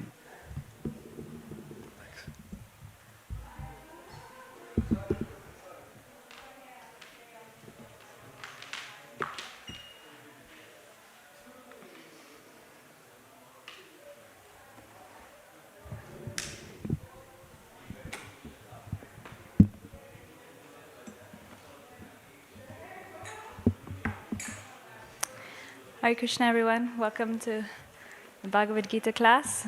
Every day we have a Bhagavad Gita class at 6. And we'll start by singing a beautiful prayer sung by Bhaktivedanta Thakur about Krishna and his pastimes. So you can all follow along.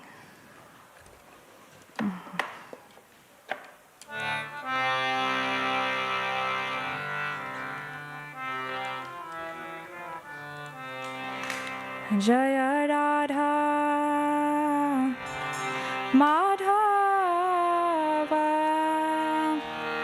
Jaya Kunja Bihari Jaya Radha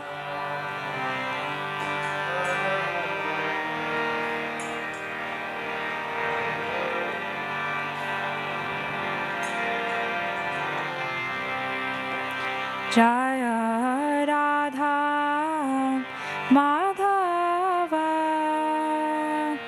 Jaya Kunja Bihari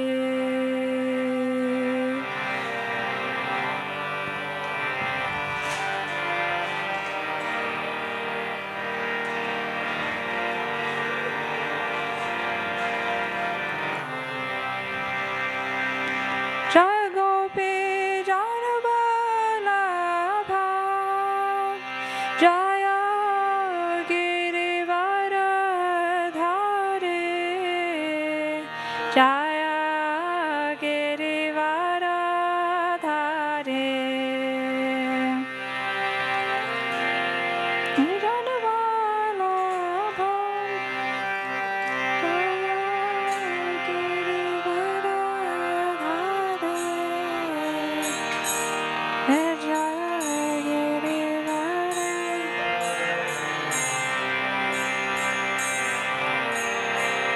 Yashodanandana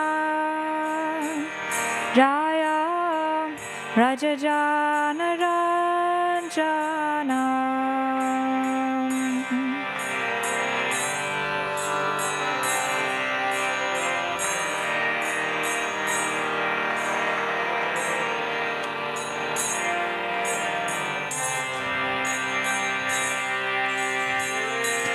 Yamuna Dharavanachari Jaya Kunja Bihari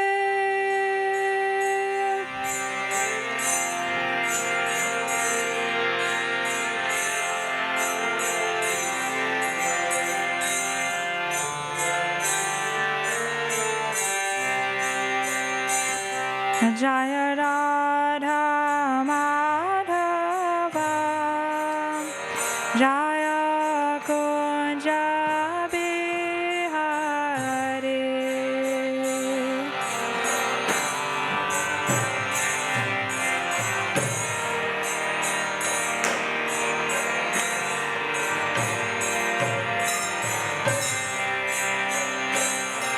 Hare Krishna Hare Krishna Krishna Krishna Hare Hare Hare Rama Hare Rama Rama Rama Hare Hare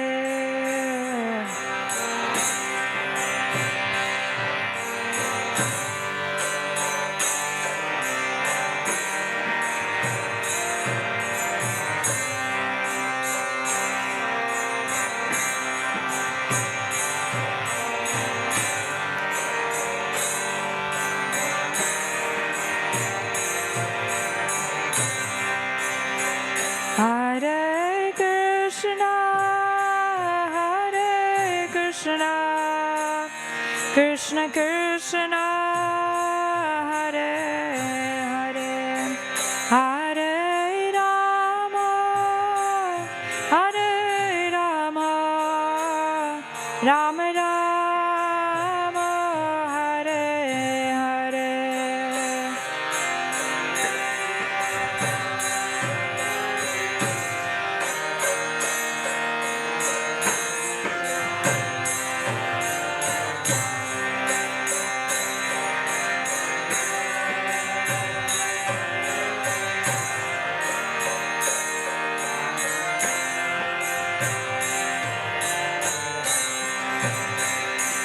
Hare Krishna, Hare Krishna, Krishna Krishna, Hare Hare, Hare Rama, Hare Rama, Rama Rama, Hare Hare.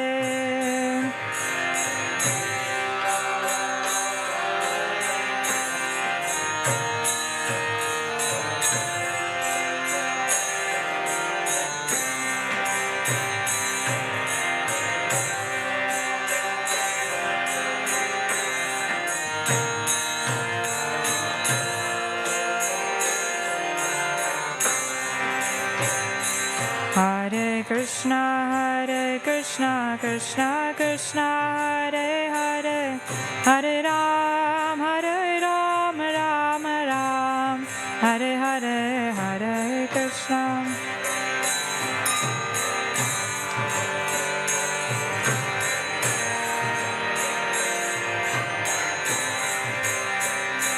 Hare Krishna, Krishna Krishna, Hare Hare, Hare Ram, Ram Ram, Hare Hare.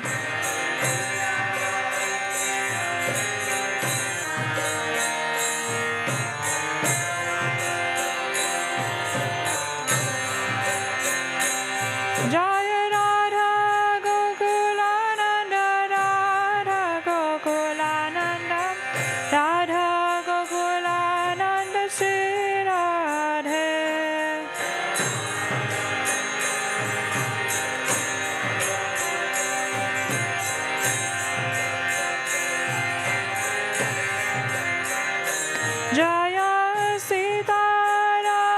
Lakshman Hanuman Jaya Sitaram Lakshman Hanuman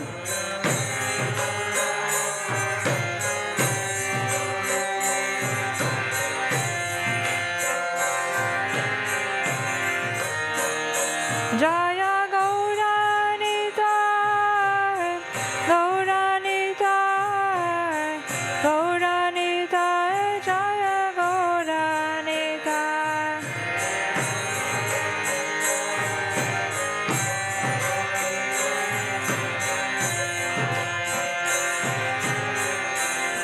Jaya Jaya Prabhupada Prabhupada Prabhupada Jaya Jaya Prabhupada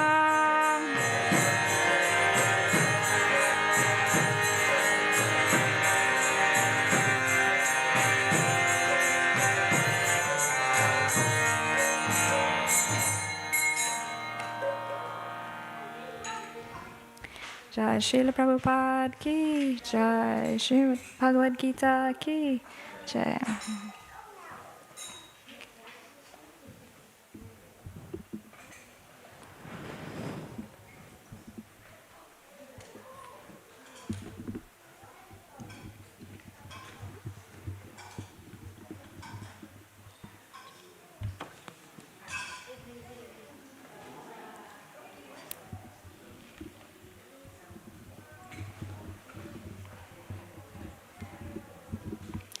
Okay, so today we're reading from the last verse of chapter 7 of the Bhagavad Gita. Chapter 7 is entitled Knowledge of the Absolute. So we can chant together. Om Namo Bhagavate Vasudevaya. Om Namo Bhagavate Vasudevaya. Om Namo Bhagavate Vasudevaya. So we've got the verse on the screen.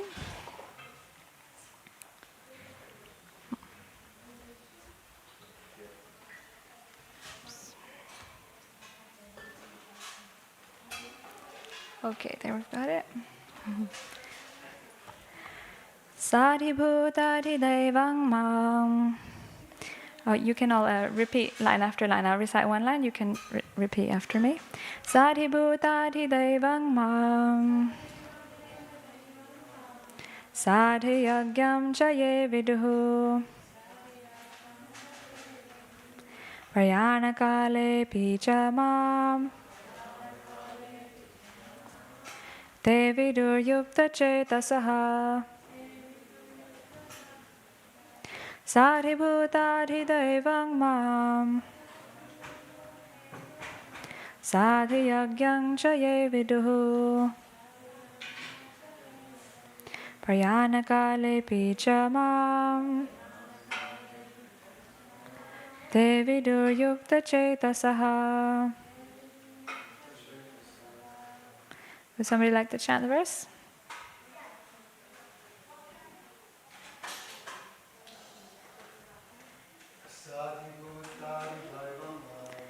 Sadhibhutadhidevang mam. Sadhibhutam chavevidu.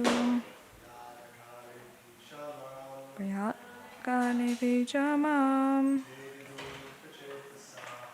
Nevidu yukta chetasam.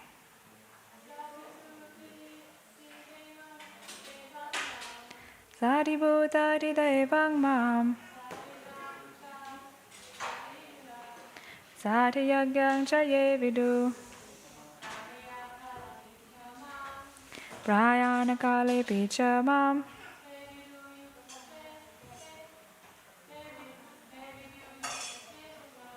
Te vidu yukta chetasa. Hold on, thank you. Okay, well, yeah. Sadhibhutadhidevang mam. Sadhibhutam chaye vidu. Prayanakale picha mam. Te vidu yukta chetasaha. Okay, thank you. We'll do the word for word. You can repeat after me. Sadibhuta. And the governing principle of the material manifestation. Adhidevam. Governing all the demigods. Mam. Me. Sa adhiyagyam. And governing all sacrifices. Cha. Also. Ye. Those who. Viduhu. Know. Prayana. Of death. Kale. At the time. Api. Even. Cha. And. Mam. Me.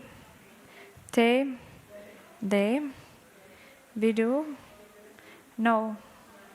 Yukta Chetasaha. Their minds engaged in me.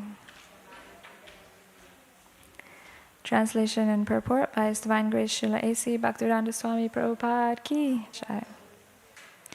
Those in full consciousness of me, who know me, the Supreme Lord, to be the governing principle of the material manifestation, of the demigods and of all methods of sacrifice, can understand and know me, the Supreme Personality of Godhead, even at the time of death. Purport. Persons acting in Krishna consciousness are never deviated from the path of entirely understanding the Supreme Personality of Godhead. In the transcendental association of Krishna consciousness, one can understand how the Supreme Lord is the governing principle of the material manifestation, and even of the demigods. Gradually, by such transcendental association, one becomes convinced of the Supreme Personality of Godhead, and at the time of death, such a Krishna-conscious person can never forget Krishna. Naturally, he is thus promoted to the planet of the Supreme Lord, Goloka Vrindavana. This 7th chapter particularly explains how one can become a fully Krishna-conscious person. The beginning of Krishna consciousness is association of persons who are Krishna-conscious. Such association is spiritual and puts one directly in touch with the Supreme Lord. And by His grace, one can understand Krishna to be the Supreme Personality of Godhead. At the same time, one can really understand the constitutional position of the living entity and how the living entity forgets Krishna and becomes entangled in material activities. By gradual development of Krishna consciousness in good association, the living entity can understand that due to forgetfulness of Krishna, he has become conditioned by the laws of material nature. He can also understand that this human form of life is an opportunity to regain Krishna consciousness, and that it should be fully utilized to attain the causeless mercy of the Supreme Lord. Many subjects have been discussed in this chapter: the man in distress, the inquisitive man, the man in want of material necessities, knowledge of birth, death and diseases, and worship of the Supreme Lord. Let me read that again. Many subjects have been discussed in this chapter: the man in distress, the inquisitive man, the man in want of material necessities, knowledge of Brahman, knowledge of Paramatma, liberation from birth, death, and diseases, and worship of the Supreme Lord. However, he who is actually elevated in Krishna consciousness does not care for the different processes. He simply directly engages himself in activities of Krishna consciousness and thereby factually attains his constitutional position as an eternal servant of Lord Krishna. In such a situation, he takes pleasure in hearing and glorifying the Supreme Lord in pure transcendental devotional service. He is convinced that by his doing so, all his objectives will be fulfilled. This determined faith is called Dridha Vrata, and it is the beginning of Bhakti Yoga, or transcendental loving service. That is the verdict of all scriptures. This 7th chapter of the Bhagavad Gita is the substance of that conviction. Thus end the Bhaktivedanta purports to the 7th chapter of the Srimad Bhagavad Gita in the matter of knowledge of the Absolute. So before attempting to speak on the Bhagavad Gita, I'll like to first offer my prayers to our spiritual teachers from whom we've received this knowledge. So if you like, you can all join in with me. Om Jnana Timirandhasya Jnananjana Shalakaya Chakshurun Militam Yena Tasmai Shri Gurave Namaha. Om Jnana Timirandhasya Jnananjana Shalakaya Chakshurun Militam Yena Tasmai Shri Gurave Namaha. Namo Vishnu Padaya Krishna Pristhaya Bhutale Srimate Bhaktivedanta Swami Niti Namine Namaste Saraswati Deve Gauravani Pracharine Nirvishesha Shunyavadi Paschatya Deshatarine Jai Shri Krishna Chaitanya Prabhu Nityananda Shri Advaita Gadadhara Shivasari Gaura Bhaktivinoda Hare Krishna Krishna Krishna Hare Hare Hare Rama, Rama Rama, Hare Hare. So I'll read the verse once again. Those in full consciousness of me, who know me, the Supreme Lord, to be the governing principle of the material manifestation, of the demigods, and of all methods of sacrifice, can understand and know me, the Supreme Personality of Godhead, even at the time of death.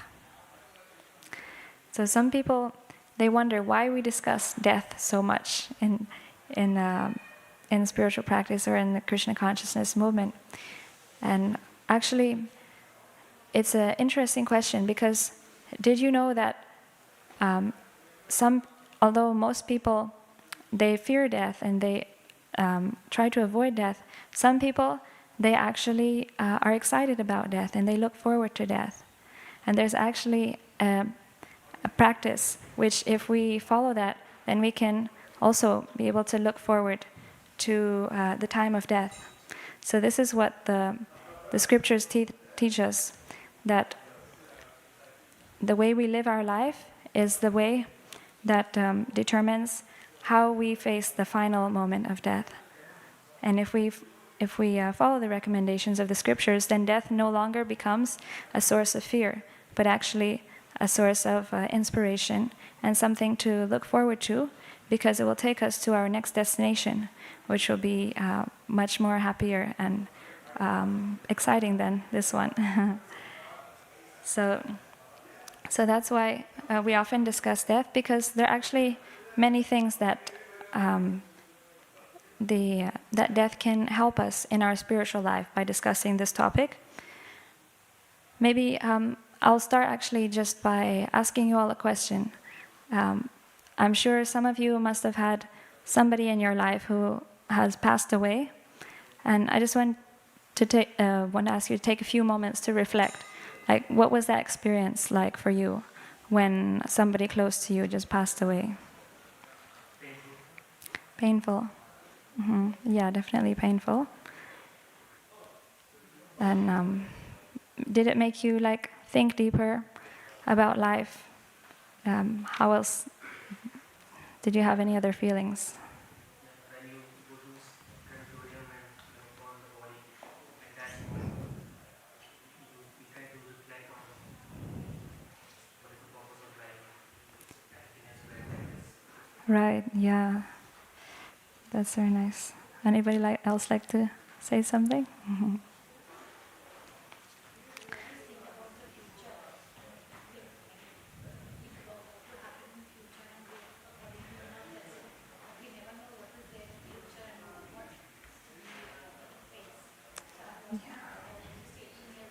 Oh, wow. Mm.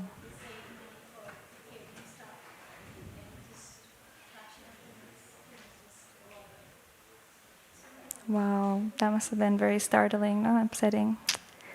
Yeah, so that's such a good point, that we never know exactly when death will come.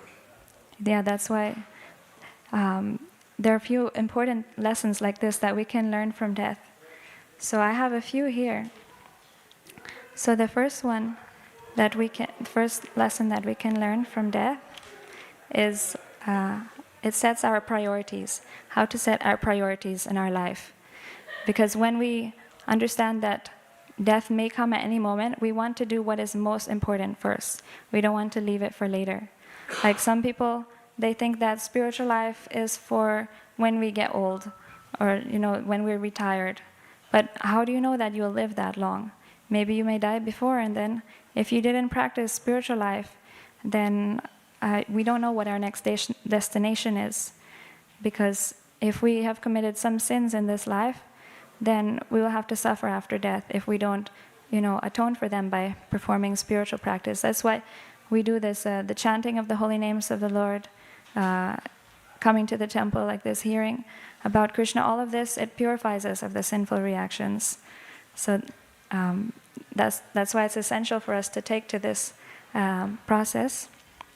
And not only does it purify us of sins, but actually if we take to it seriously, then it helps us to develop our connection to Krishna, our loving relationship with Krishna. So then after death, we can actually go to Krishna's abode and get a spiritual body which never gets diseased, never gets old, and never has to die again.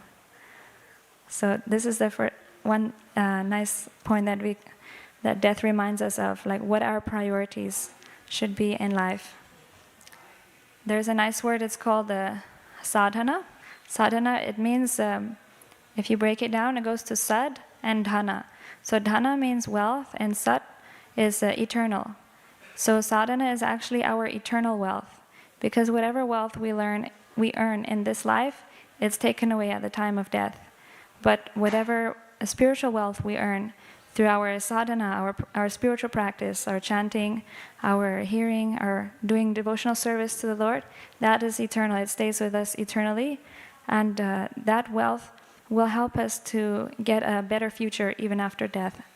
So that's why in this life, while we have, energy, then we should try to accumulate this sadhana, the real wealth, the eternal wealth, which is attained to spiritual practice. Then there's also another point, which is urgency.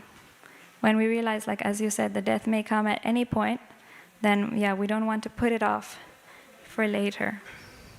We want to do it as soon as possible. And there's a nice story with Srila Prabhupada, our founder Acharya. Once one reporter asked him, like, why are you making so many young people sannyasis? Sannyasi is supposed to be for old people. And then Prabhupada said, well, who is old? Can you say that you will live for longer than me? And the reporter said, no. So Prabhupada said, old, who is old? Old means close to death, but we don't know who is close to death. So in that sense, anybody can be old. And Prahlad Maharaj is, if you see this picture here, Lord Nrsingadev is the incarnation of Lord Krishna, and then just offering him the garland is Prahlad Maharaj. So he's a great devotee of the Lord, and he offered this beautiful prayer. He says, Komara acharit pragyo dharman bhagvataniha durlabham manusham janma tarapya dhruvam arthadam. That he recommended that he was actually preaching to his school friends because he was a devotee, but his father was a demon. And so he sent him to the school with, all the little demons. And he was trying to preach to them. He was telling them that you should take to this Krishna conscious practice. And they were like, oh, we're just children. Why should we do it now? When we get older, we'll do it. But then Prahlad Maharaj says this was Komar Achat. Komar means in the age of childhood. So from the very beginning of life, Prahlad Maharaj recommends we should take up this practice, or as soon as we get to know of it, we should take it up. And because this human form of life is actually very rare. There's a beautiful verse in the 11th canto of Srimad Bhagavatam. It goes like this: Labdhva sudurlabhamidam bahu sambhavante manushyam arthadam anityam api hadhira turnamyate tanapated anumrityu yavan nihishayasaya vishaya khalu sarvatah syat. After many, many births and deaths, one achieves the rare human form of life, which, although temporary, affords one the opportunity to attain the highest perfection. Thus, a sober human being should quickly endeavor for the ultimate perfection of life, as long as his body, which is always subject to death, has not fallen down and died. After all, sense gratification is available even in the most abominable species of life, whereas Krishna consciousness is only possible for a human being. Yeah, so here, Prahlad Maharaj is, this is another devotee, Avaduta Brahmana. So this devotee is saying that this human form of life, although it's temporary, it affords one the opportunity to attain the highest perfection. And therefore we should quickly endeavor for perfection as long as this body is still healthy. And yeah, as far as sense gratification is concerned, that's available even for the animals and other species, but we have the special ability to practice spiritual life, so we should not misuse that opportunity. Should take to that. Okay, then the second point is humility. So when we realize that we have no control over death, death could come at any moment, then it makes us realize that we're not in control. And so this makes us humble. And only when we have humility can we then inquire about spiritual subject matters and surrender to Krishna. So, yeah, so one time, one person, he came to the temple and he told Srila Prabhupada, I don't feel like bowing down, why should I bow down? And Prabhupada said, well, if you don't bow down now, you'll be forced to bow down at the time of death. So better you bow down now willingly, and then at the time of death, you won't have to be forced. So, yeah, Srila Prabhupada is saying that we should develop this humility, understand that Krishna is actually the Supreme Lord, and he deserves to receive respect from all of us. So we should be grateful to him for giving us everything we have in life, and offer some respect to him willingly, and that will please him. And when God is pleased with us, then that will be very beneficial for us, and he will save us also at the time of death. Then a fourth point is clarity. That when we realize how temporary everything is in this material world, then it brings us clarity, because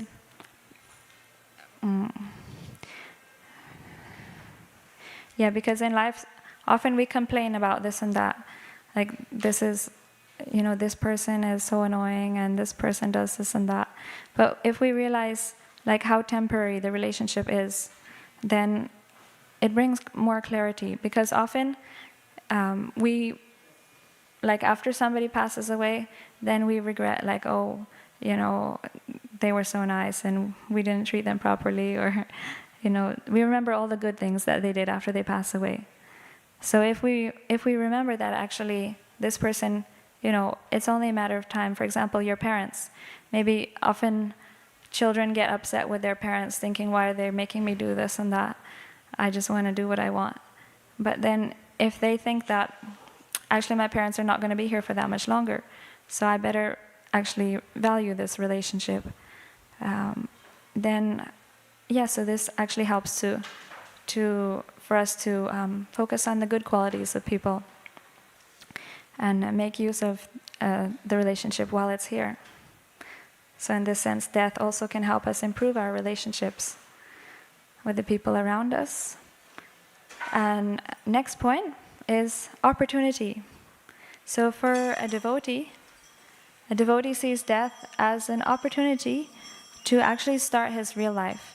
Because as long as we're in this Jai Shri Radha Gokulananda ki, Shri Shri Gaurnitai ki, Shri Sitaram Lakshman Hanuman ki Jai.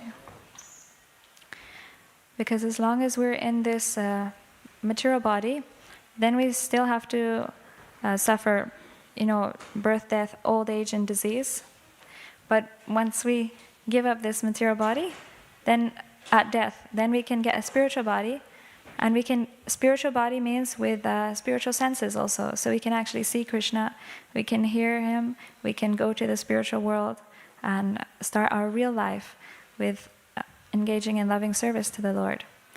So this is really exciting for a devotee, to finally be with Krishna. For a devotee who's always wanting to see Krishna his whole life, who's dedicated his whole life to serving Krishna, then finally at death is like the moment when he gets to go to Krishna. So for A devotee sees death as an opportunity, a wonderful opportunity to meet Krishna and be with Krishna. And finally, death brings immunity. So if we can become fearless of death, which is the greatest fear, then we can become immune to all kinds of fear. Because ultimately, whatever happens, nothing is worse than death. And if you're fine with death, then everything is fine. Death is explained in by Srila Prabhupada. He gives a nice analogy of the difference between death for a non-devotee and death for a devotee. He says that death for a devotee is compared to the cat carrying the kittens in the cat's mouth. So the kitten, when it's in the cat's mouth, it feels comfort, it feels safe, it feels like it's being loved and cared for, because that's how the mother cat carries the kitten and takes it like to a safer place. But so that's like how the devotee feels when it's in the care of Krishna's hands. But the non-devotee is like the rat in the cat's mouth. So when the rat is in the cat's mouth, it feels like death. It feels like, it's going to be destroyed and it's suffering, it's painful.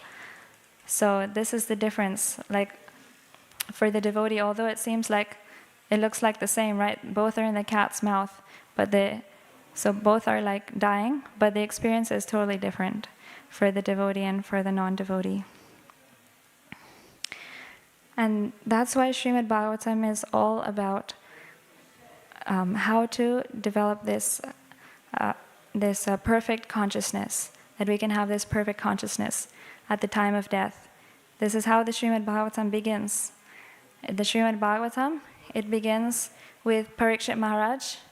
Parikshit Maharaj is a king, and he's ruling his kingdom, but one day he gets cursed that he will have to die in 7 days.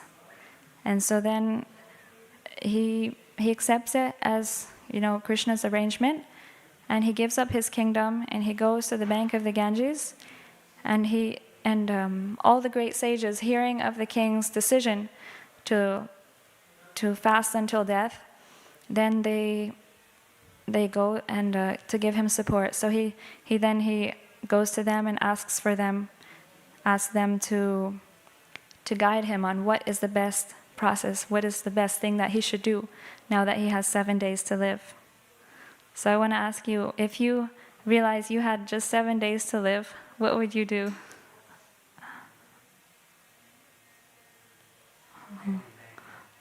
Empty the bank account, spend all the money.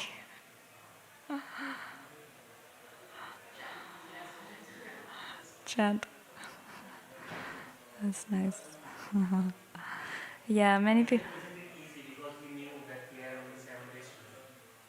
Yeah, exactly. That's what.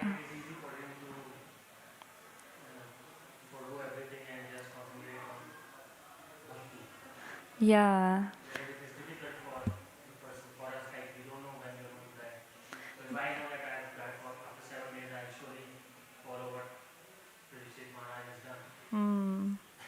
Wow, amazing. Yeah, so that's why Parikshit Maharaj took it as a blessing, actually, because he actually had notice of 7 days before he was going to die. Like we usually don't have notice. Although some people, they do, like when they go to the hospital, the doctor tells them you have like 4 months to live, so some people do get a kind of notice. But so Parikshit Maharaj was grateful, and so he went to the sages and he asked them, and this is how the Bhagavatam gets spoken. So the whole Bhagavatam is in answer to this question of Shukadeva Goswami. He asked 2 questions actually just in the beginning.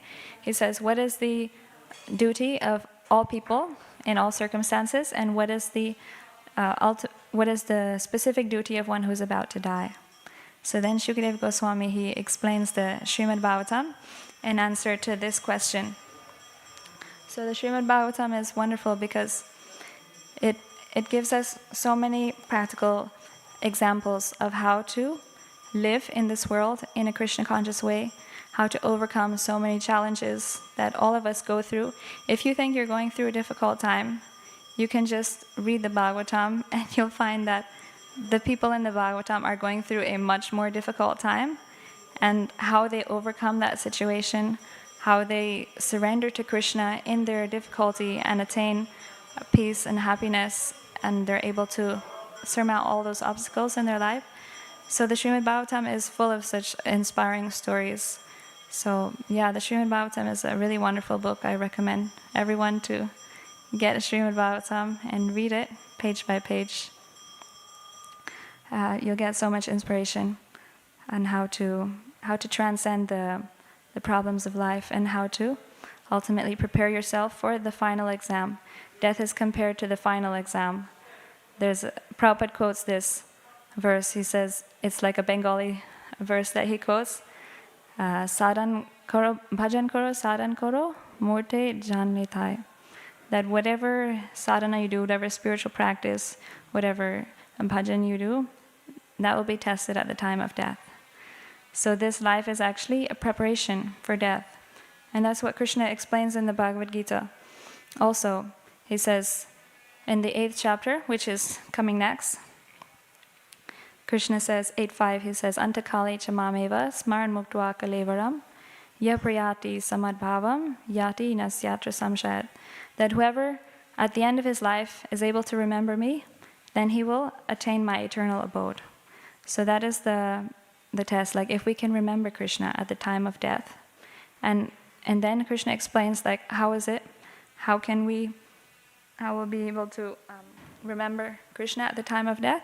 That is if we practice remembering him during our life.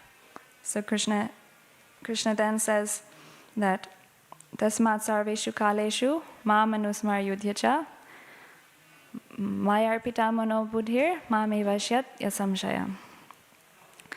That therefore, Arjuna, you should always think of me in the form of Krishna. But then we may say, like, oh, I have so many other things to do. How can I just, meditate on Krishna all day? How will I keep my mind, busy? I need to do something. So then, in the next part of the verse, Krishna says, Tasmat sarvish kalusu mam anusmara yudhyacha. So while remembering me, you also fight, because he's talking to Arjuna. Arjuna is a warrior, and Arjuna's duty is to fight. So basically what Krishna is saying is, do your duty, and at the same time, remember me, with your mayarpita mano buddhir, with your activities and your mind dedicated to me, mame vashyat yasamshaya, you will surely attain me. So this is a beautiful verse that Krishna says. Just do your duties, but at the same time dedicate those duties to me, and fix your mind upon me while you're doing those activities. And also, it's helpful to begin our day just by remembering Krishna. So that's what we do in the morning. We come to the morning program. We first of all greet the Lord in the morning, and then we do we meditate on the holy name of the Lord. We hear something from the Bhagavatam about the glories of the Lord, and in that way we set our consciousness from the start of the day to Krishna consciousness, and then that helps us to carry on in our Krishna consciousness throughout the day, even while we go about our daily activities. So this was like the main points of this verse. Actually, Srila Prabhupada says here in the purport that by associating with the devotees of the Lord, then we can associate with Krishna, and in this way we can develop love for Krishna. Because, actually it's only possible to remember Krishna always if we have love for Krishna. Just like if a boy is in love with a girl or vice versa, then they always think of each other. It's like natural. Whatever they're doing, they just think of each other. So in the same way, if we actually develop that love for Krishna, then it becomes natural and spontaneous that we just think of Krishna all the time. And we want to do whatever we're doing, we want to offer it to him because we have that love. So in the beginning, that's why we practice doing sadhana. We practice hearing about Krishna, because if we want to love somebody, first of all, we need to know something about them. So that's why we hear about Krishna's qualities. We hear Krishna's wonderful instructions from the Bhagavad Gita. His activities are explained in the Srimad Bhagavatam.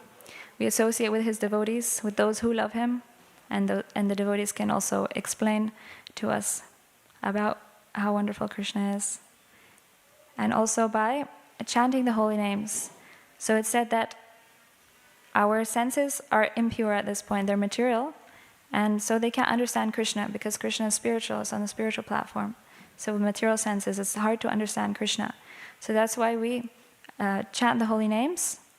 There's a nice verse from the Bhakti Samrita Sindhu. It goes like this: Ata Shri Krishna Namadi na bhaved grahyam indre sevan mukhe hijivado swayam eva spuratyada.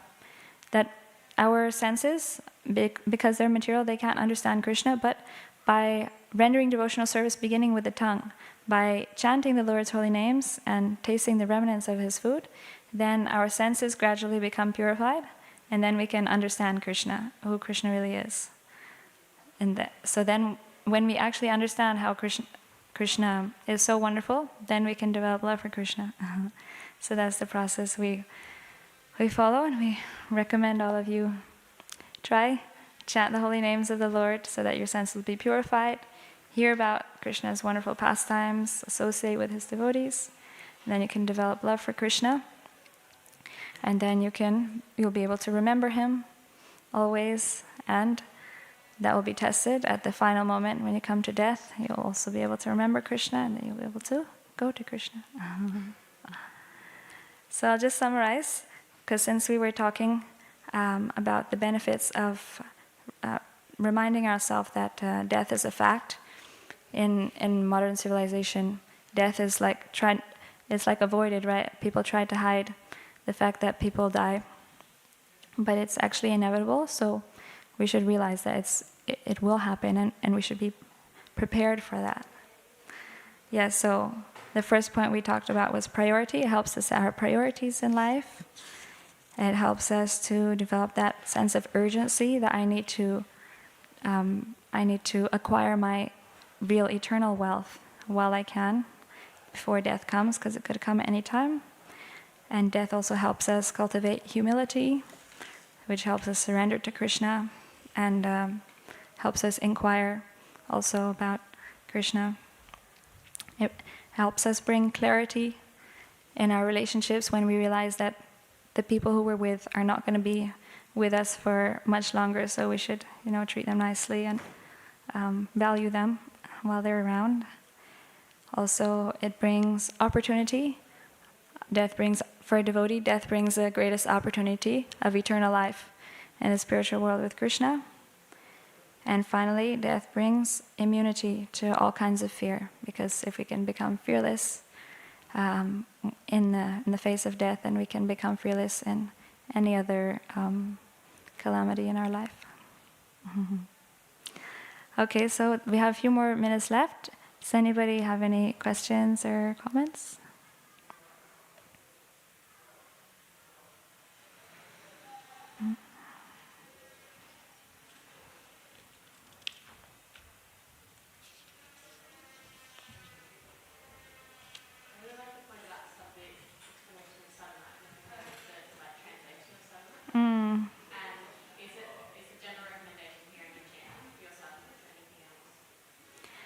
Yeah, hearing, chanting, and associating with the devotees also, that's really recommended. And then just engaging your senses as much as you can, in practical devotional service. Because we're naturally active, right? So we need to do something. So if we engage our senses in the service of the Lord, then our senses will be well engaged, and they won't engage us in things that are not favorable for Krishna. Yeah, those are the most important things. Also, taking prasadam, spiritual food, purifies us from the inside.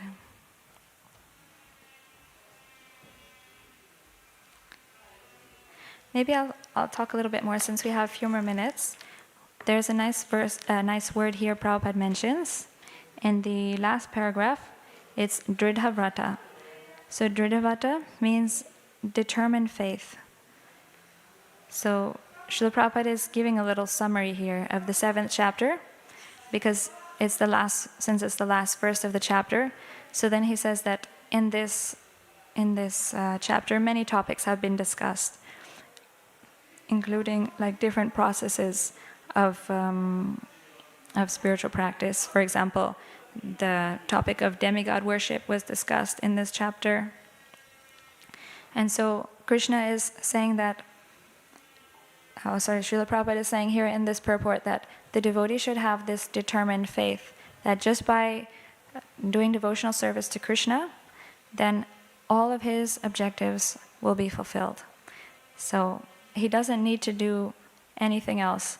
Like many people think like all gods are equal.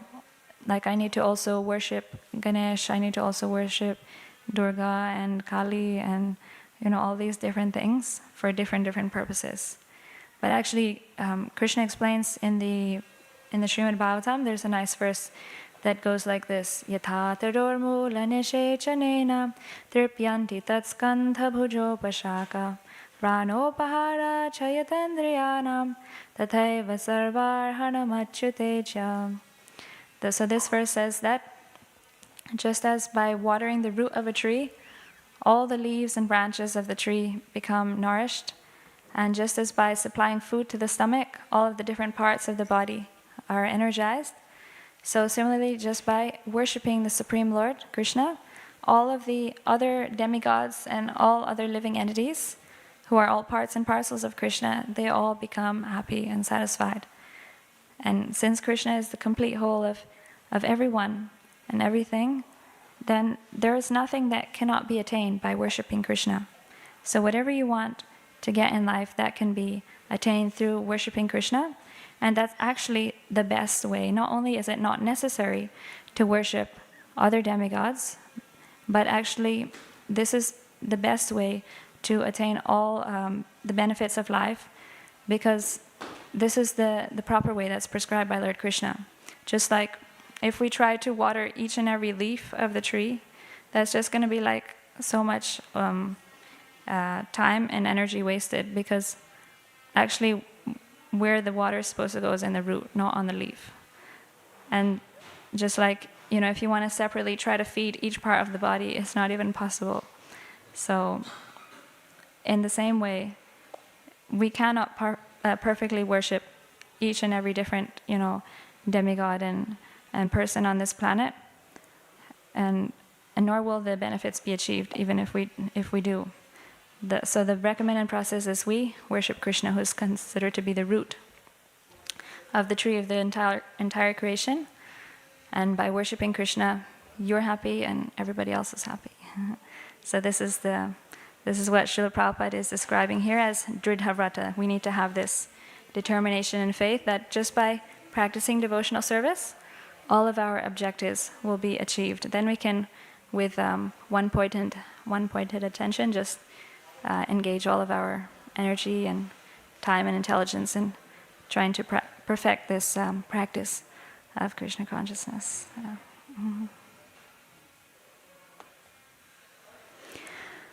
Okay then, does anybody have anything else? Comments or questions? So we can end here then. The Arati will be in 5 minutes. Thank you so much for your kind patience and attention. Srimad Bhagavad Gita ki jai. Srila Prabhupada ki jai.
that corner.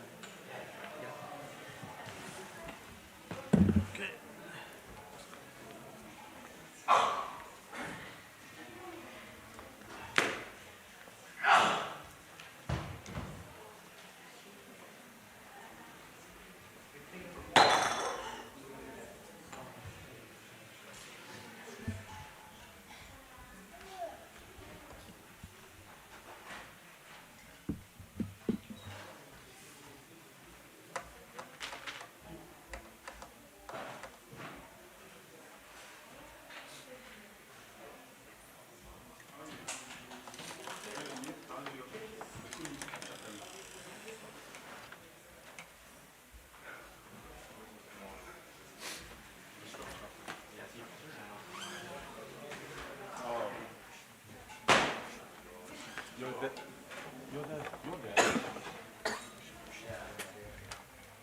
It will automatically come up, hopefully.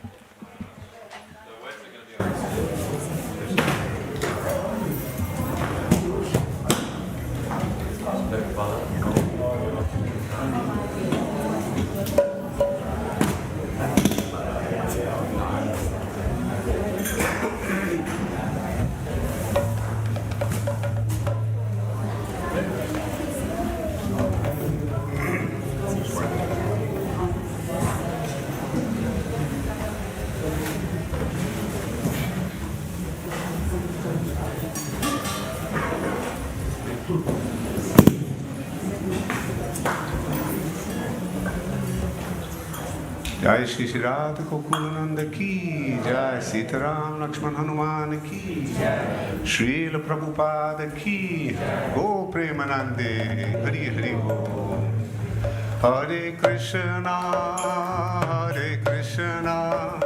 Krishna Krishna Hare Hare Hare Ram Ram Ram Hare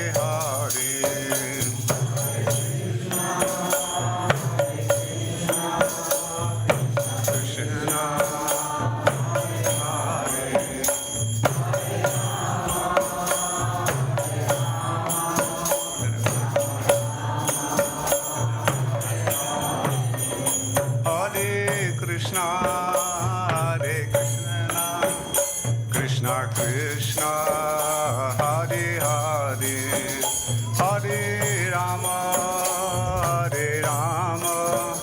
Rama Rama Hare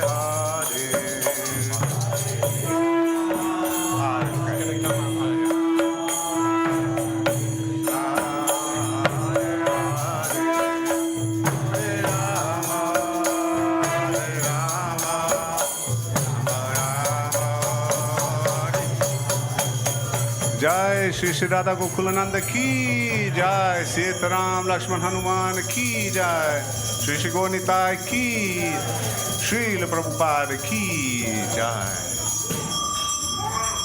के बचायो जया गौर चांदे आरती का शोभा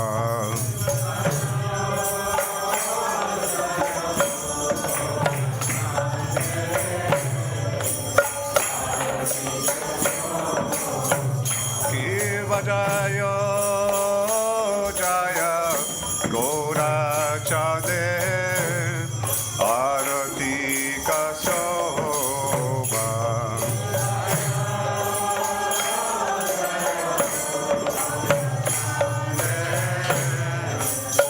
आरती का शोभा जानवी ताता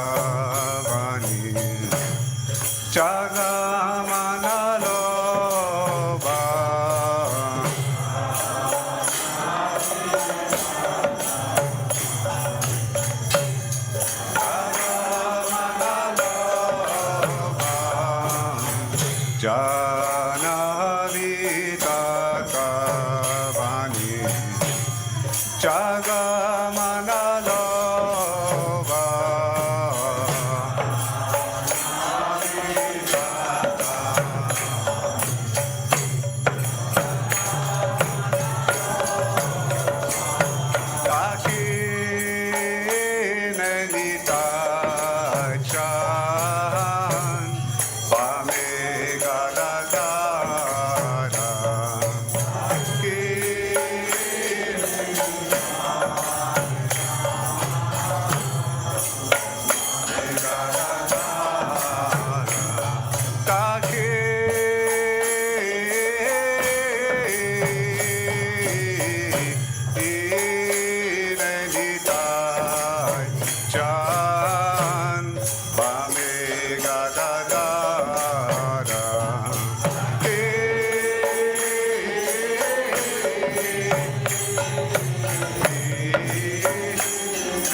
Ganta baje, baje karatara,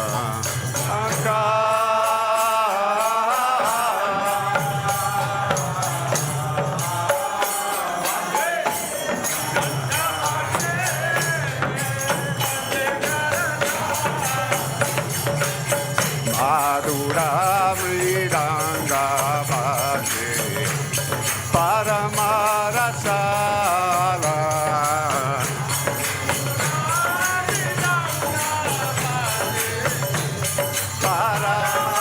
Paramarasala. Madhura mridanga baje, Paramarasala.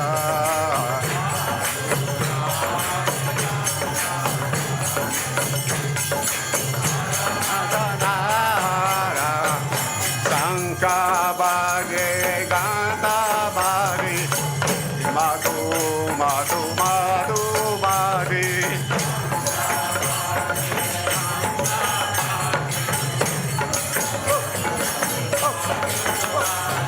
Sanka bari gata bari, madhu madhu madhu bari.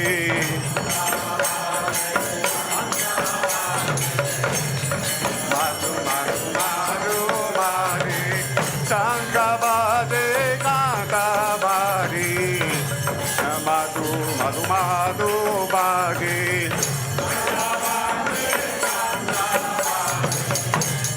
Madhu Madhu Bagi Sangabade Kantabari Madhu Madhu Madhu Bagi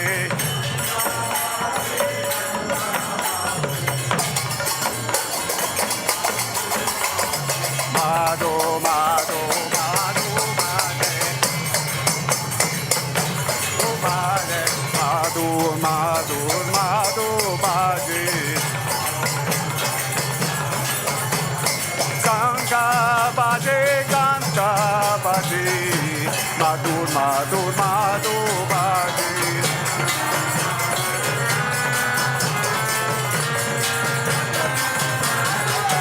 Nitai Gaura Haribo, Haribo, Haribo, Nitai Gaura Haribo.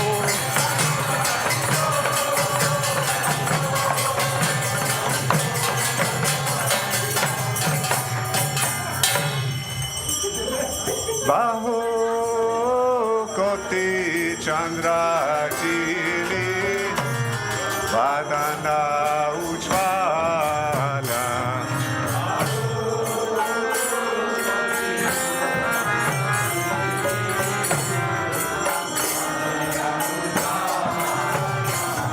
Baho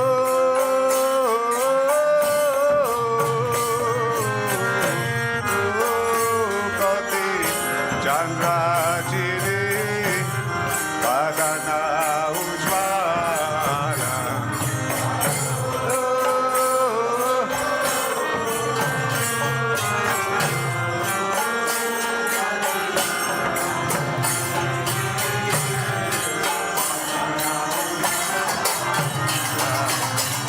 Gala deze bana mala, kore jala mala.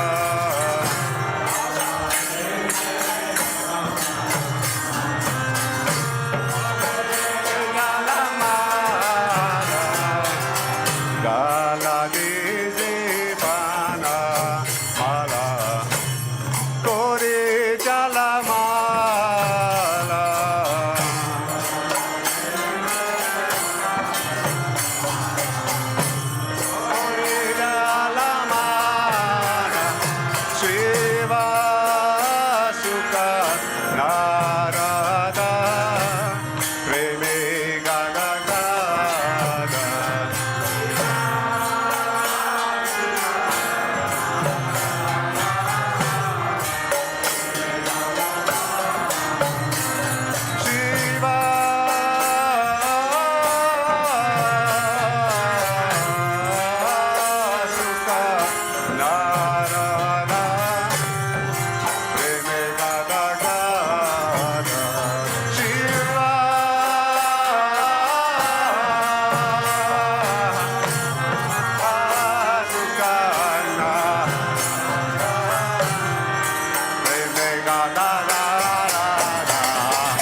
Garati Vinodate Kurara Sampada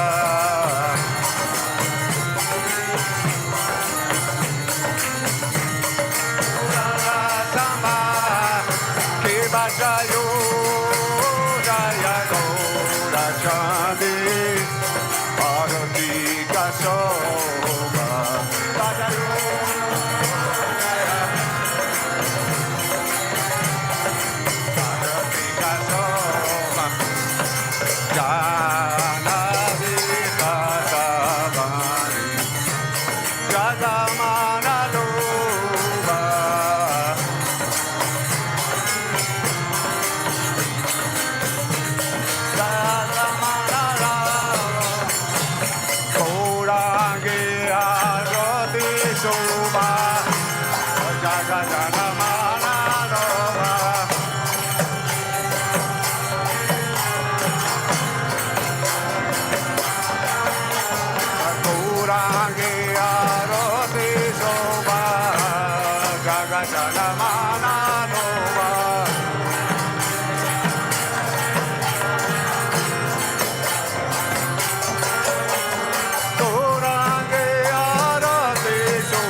Srimate Bhakti Vedanta Swami Nityanamine Nama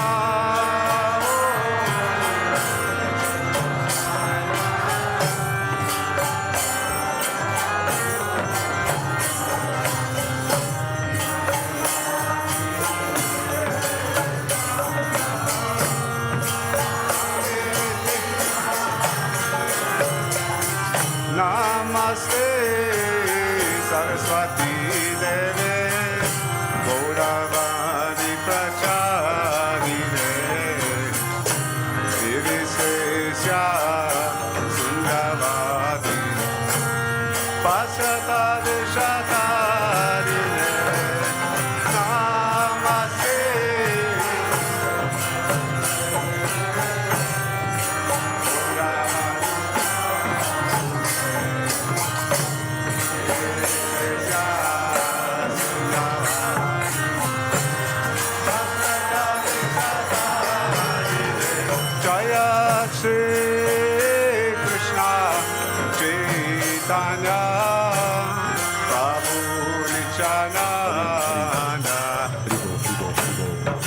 Advaita Gadadara Shivasadi Gora Bhaktivedanta Krishna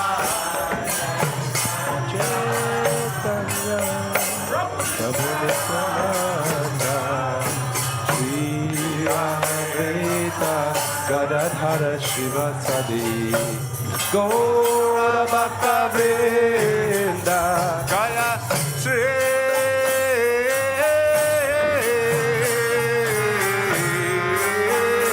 Krishna Chaitanya Prabhu Nityananda Shri Advaita Gadadara Shivasadi Gora Bhaktivedanta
Krishna, Hare Hare, Hare Rama, Hare Rama, Rama Rama, Hare Hare, Hare.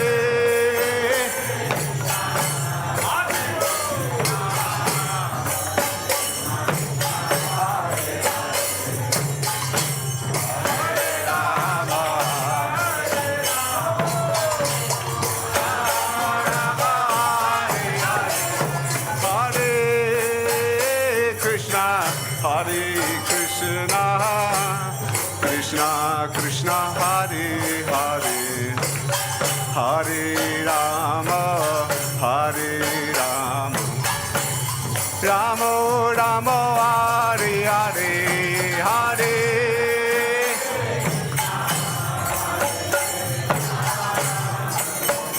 Krishna Hare.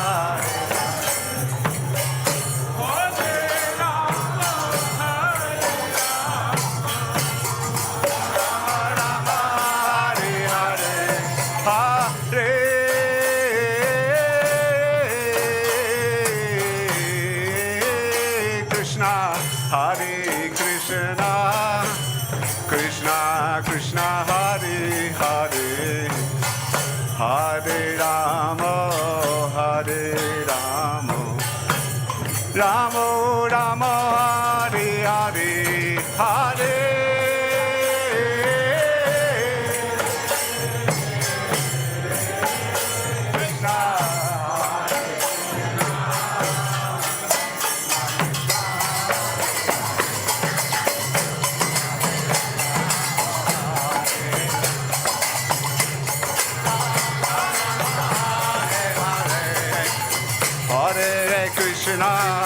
Hare Krishna, Krishna Krishna, Hare Hare, Hare Rama, Hare Rama, Rama Rama, Hare Hare.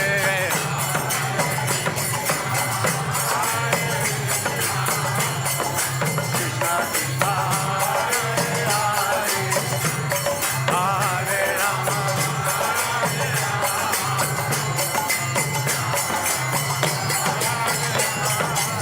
Hare Krishna, Hare Krishna, Krishna Krishna, Hare Hare, Hare Rama, Hare Rama, Rama Rama, Hare Hare.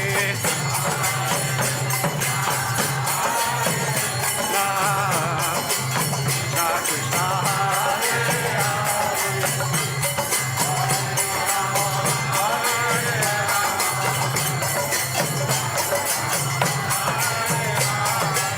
Hare Krishna, Hare Krishna, Krishna Krishna, Hare Hare, Hare Rama, Hare Rama, Rama Rama, Hare Hare.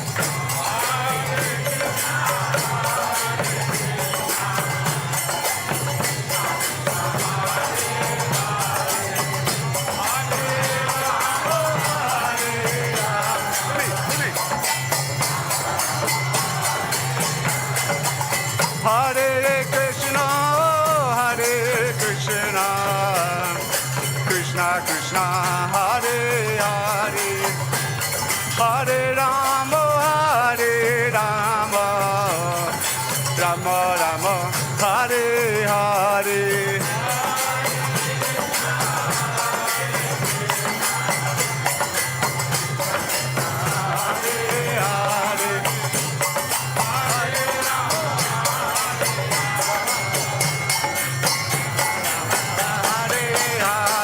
Hare Krishna, Krishna Krishna, Hare Hare, Hare Ram, Ram Ram, Hare Hare.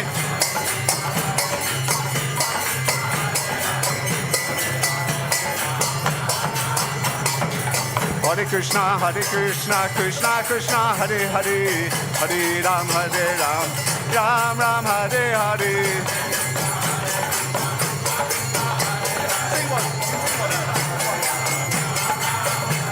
Hare Krishna, Krishna Krishna, Hare Hare, Hare Ram, Ram Ram, Hare Hare.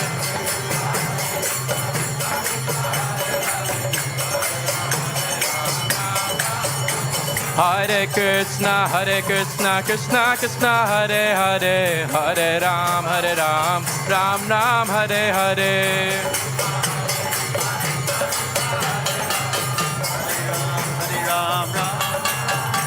Hare Krishna, Krishna Krishna, Hare Hare, Hare Ram, Ram Ram, Hare Hare.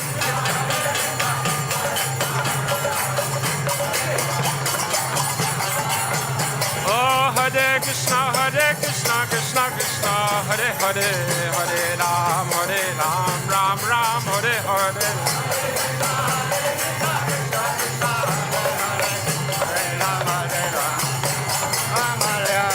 Hare Krishna, Krishna Krishna, Hare Hare, Hare Ram, Ram Ram, Hare Hare.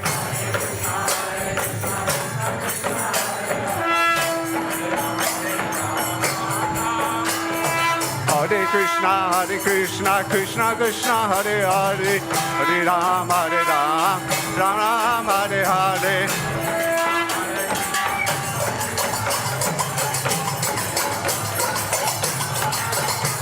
Oh, Hare Krishna, Krishna Krishna, Hare Hare, Hare Ram, Ram Ram, Hare Hare.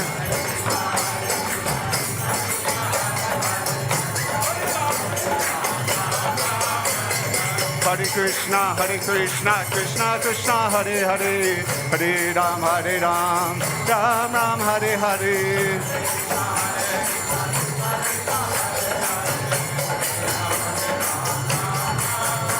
Oh, Hare Krishna, Krishna Krishna, Hare Hare, Hare Ram, Ram Ram, Hare Hare.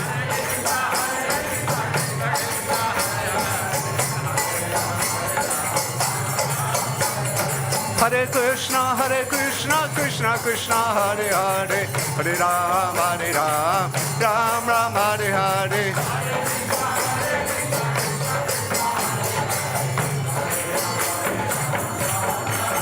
Hare Krishna,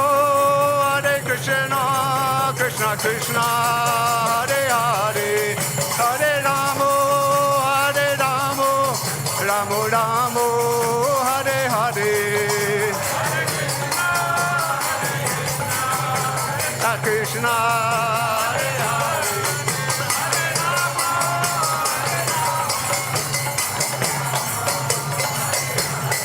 Oh, Hare Krishna, Krishna Krishna, Hare Hare, Hare Ramo, Ramo Ramo, Hare Hare.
Jaya Radha Gokulananda, Radha Gokulananda, Radhe. Radha Gokulananda, Radha Gokulananda, Radhe. Jaya Radha Gokulananda, Radha Gokulananda, Radhe.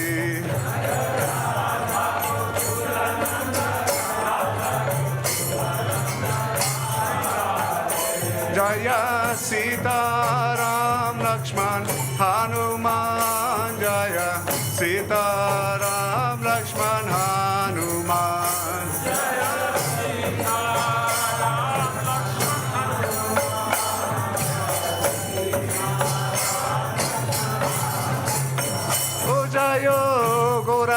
Nitai, Gora Nitai, Gora Nitai, Jaya Gora Nitai.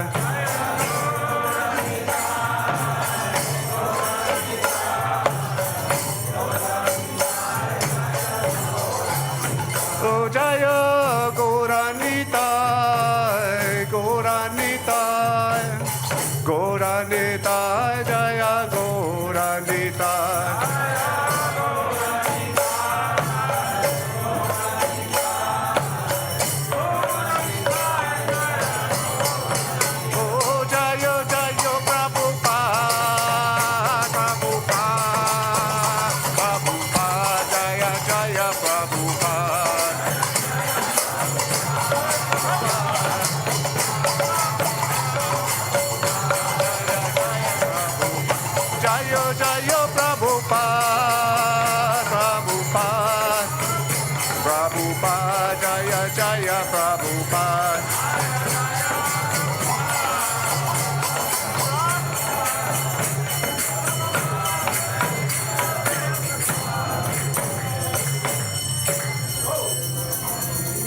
Shri Radha Gokulananda ki jai, Sitaram Lakshman Hanuman ki jai, Shri Shri Gauranitai ki jai, Go Premanande, Hari Hari Hari Bo.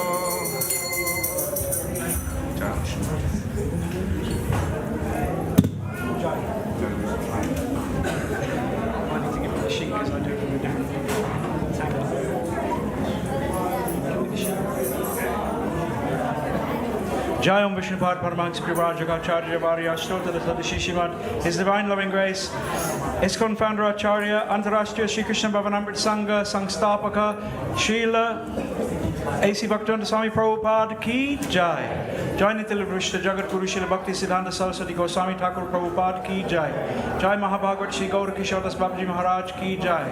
Satchidananda Srila Bhakti Vinod Thakur Ki Jai. Vaishnav Sarvabhauma Shri Jagannath Das Babaji Maharaj Ki Jai. Ananta Koti Vaishnav Vrinda Ki Jai. Jai Shri Rup Sanatan Bhatta Raghunath Shri Jiva Gopal Bhatta Das Raghunath Shara Goswami Prabhu Ki Jai. Namacharya Srila Haridas Thakur Ki Jai. Prem Se Ko Shri Krishna Chaitanya Prabhu Nityananda Shri Advaita Gadadhar Srivas Adi Gaura Bhakta Vrinda Ki Jai. Jai Shri Shri Radha Krishna Gop Gopinath Shyamakund Radhakund Giri Govardhan Ki Jai. Mathura Vrindavan Dham Ki Jai. Shri Navadip Mayapur Dham Ki Jai. Kshetrabandhu Shri Jagannath Puri Dham Ki Jai. Shri Jagannath Baladev Subhadra Ji Ki Jai.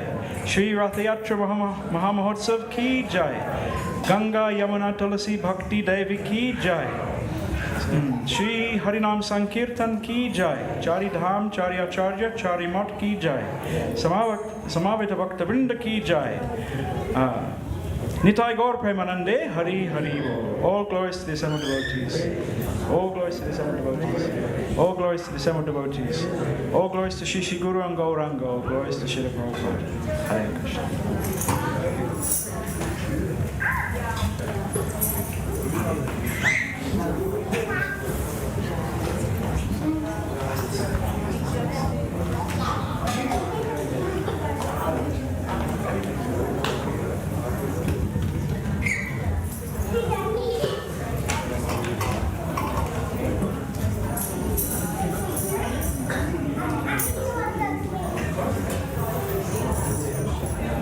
Hare Krishna.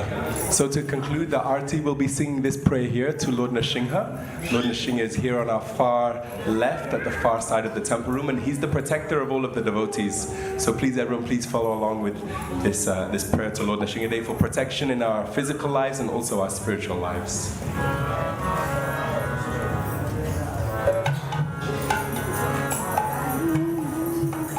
Namaste Nrsimha.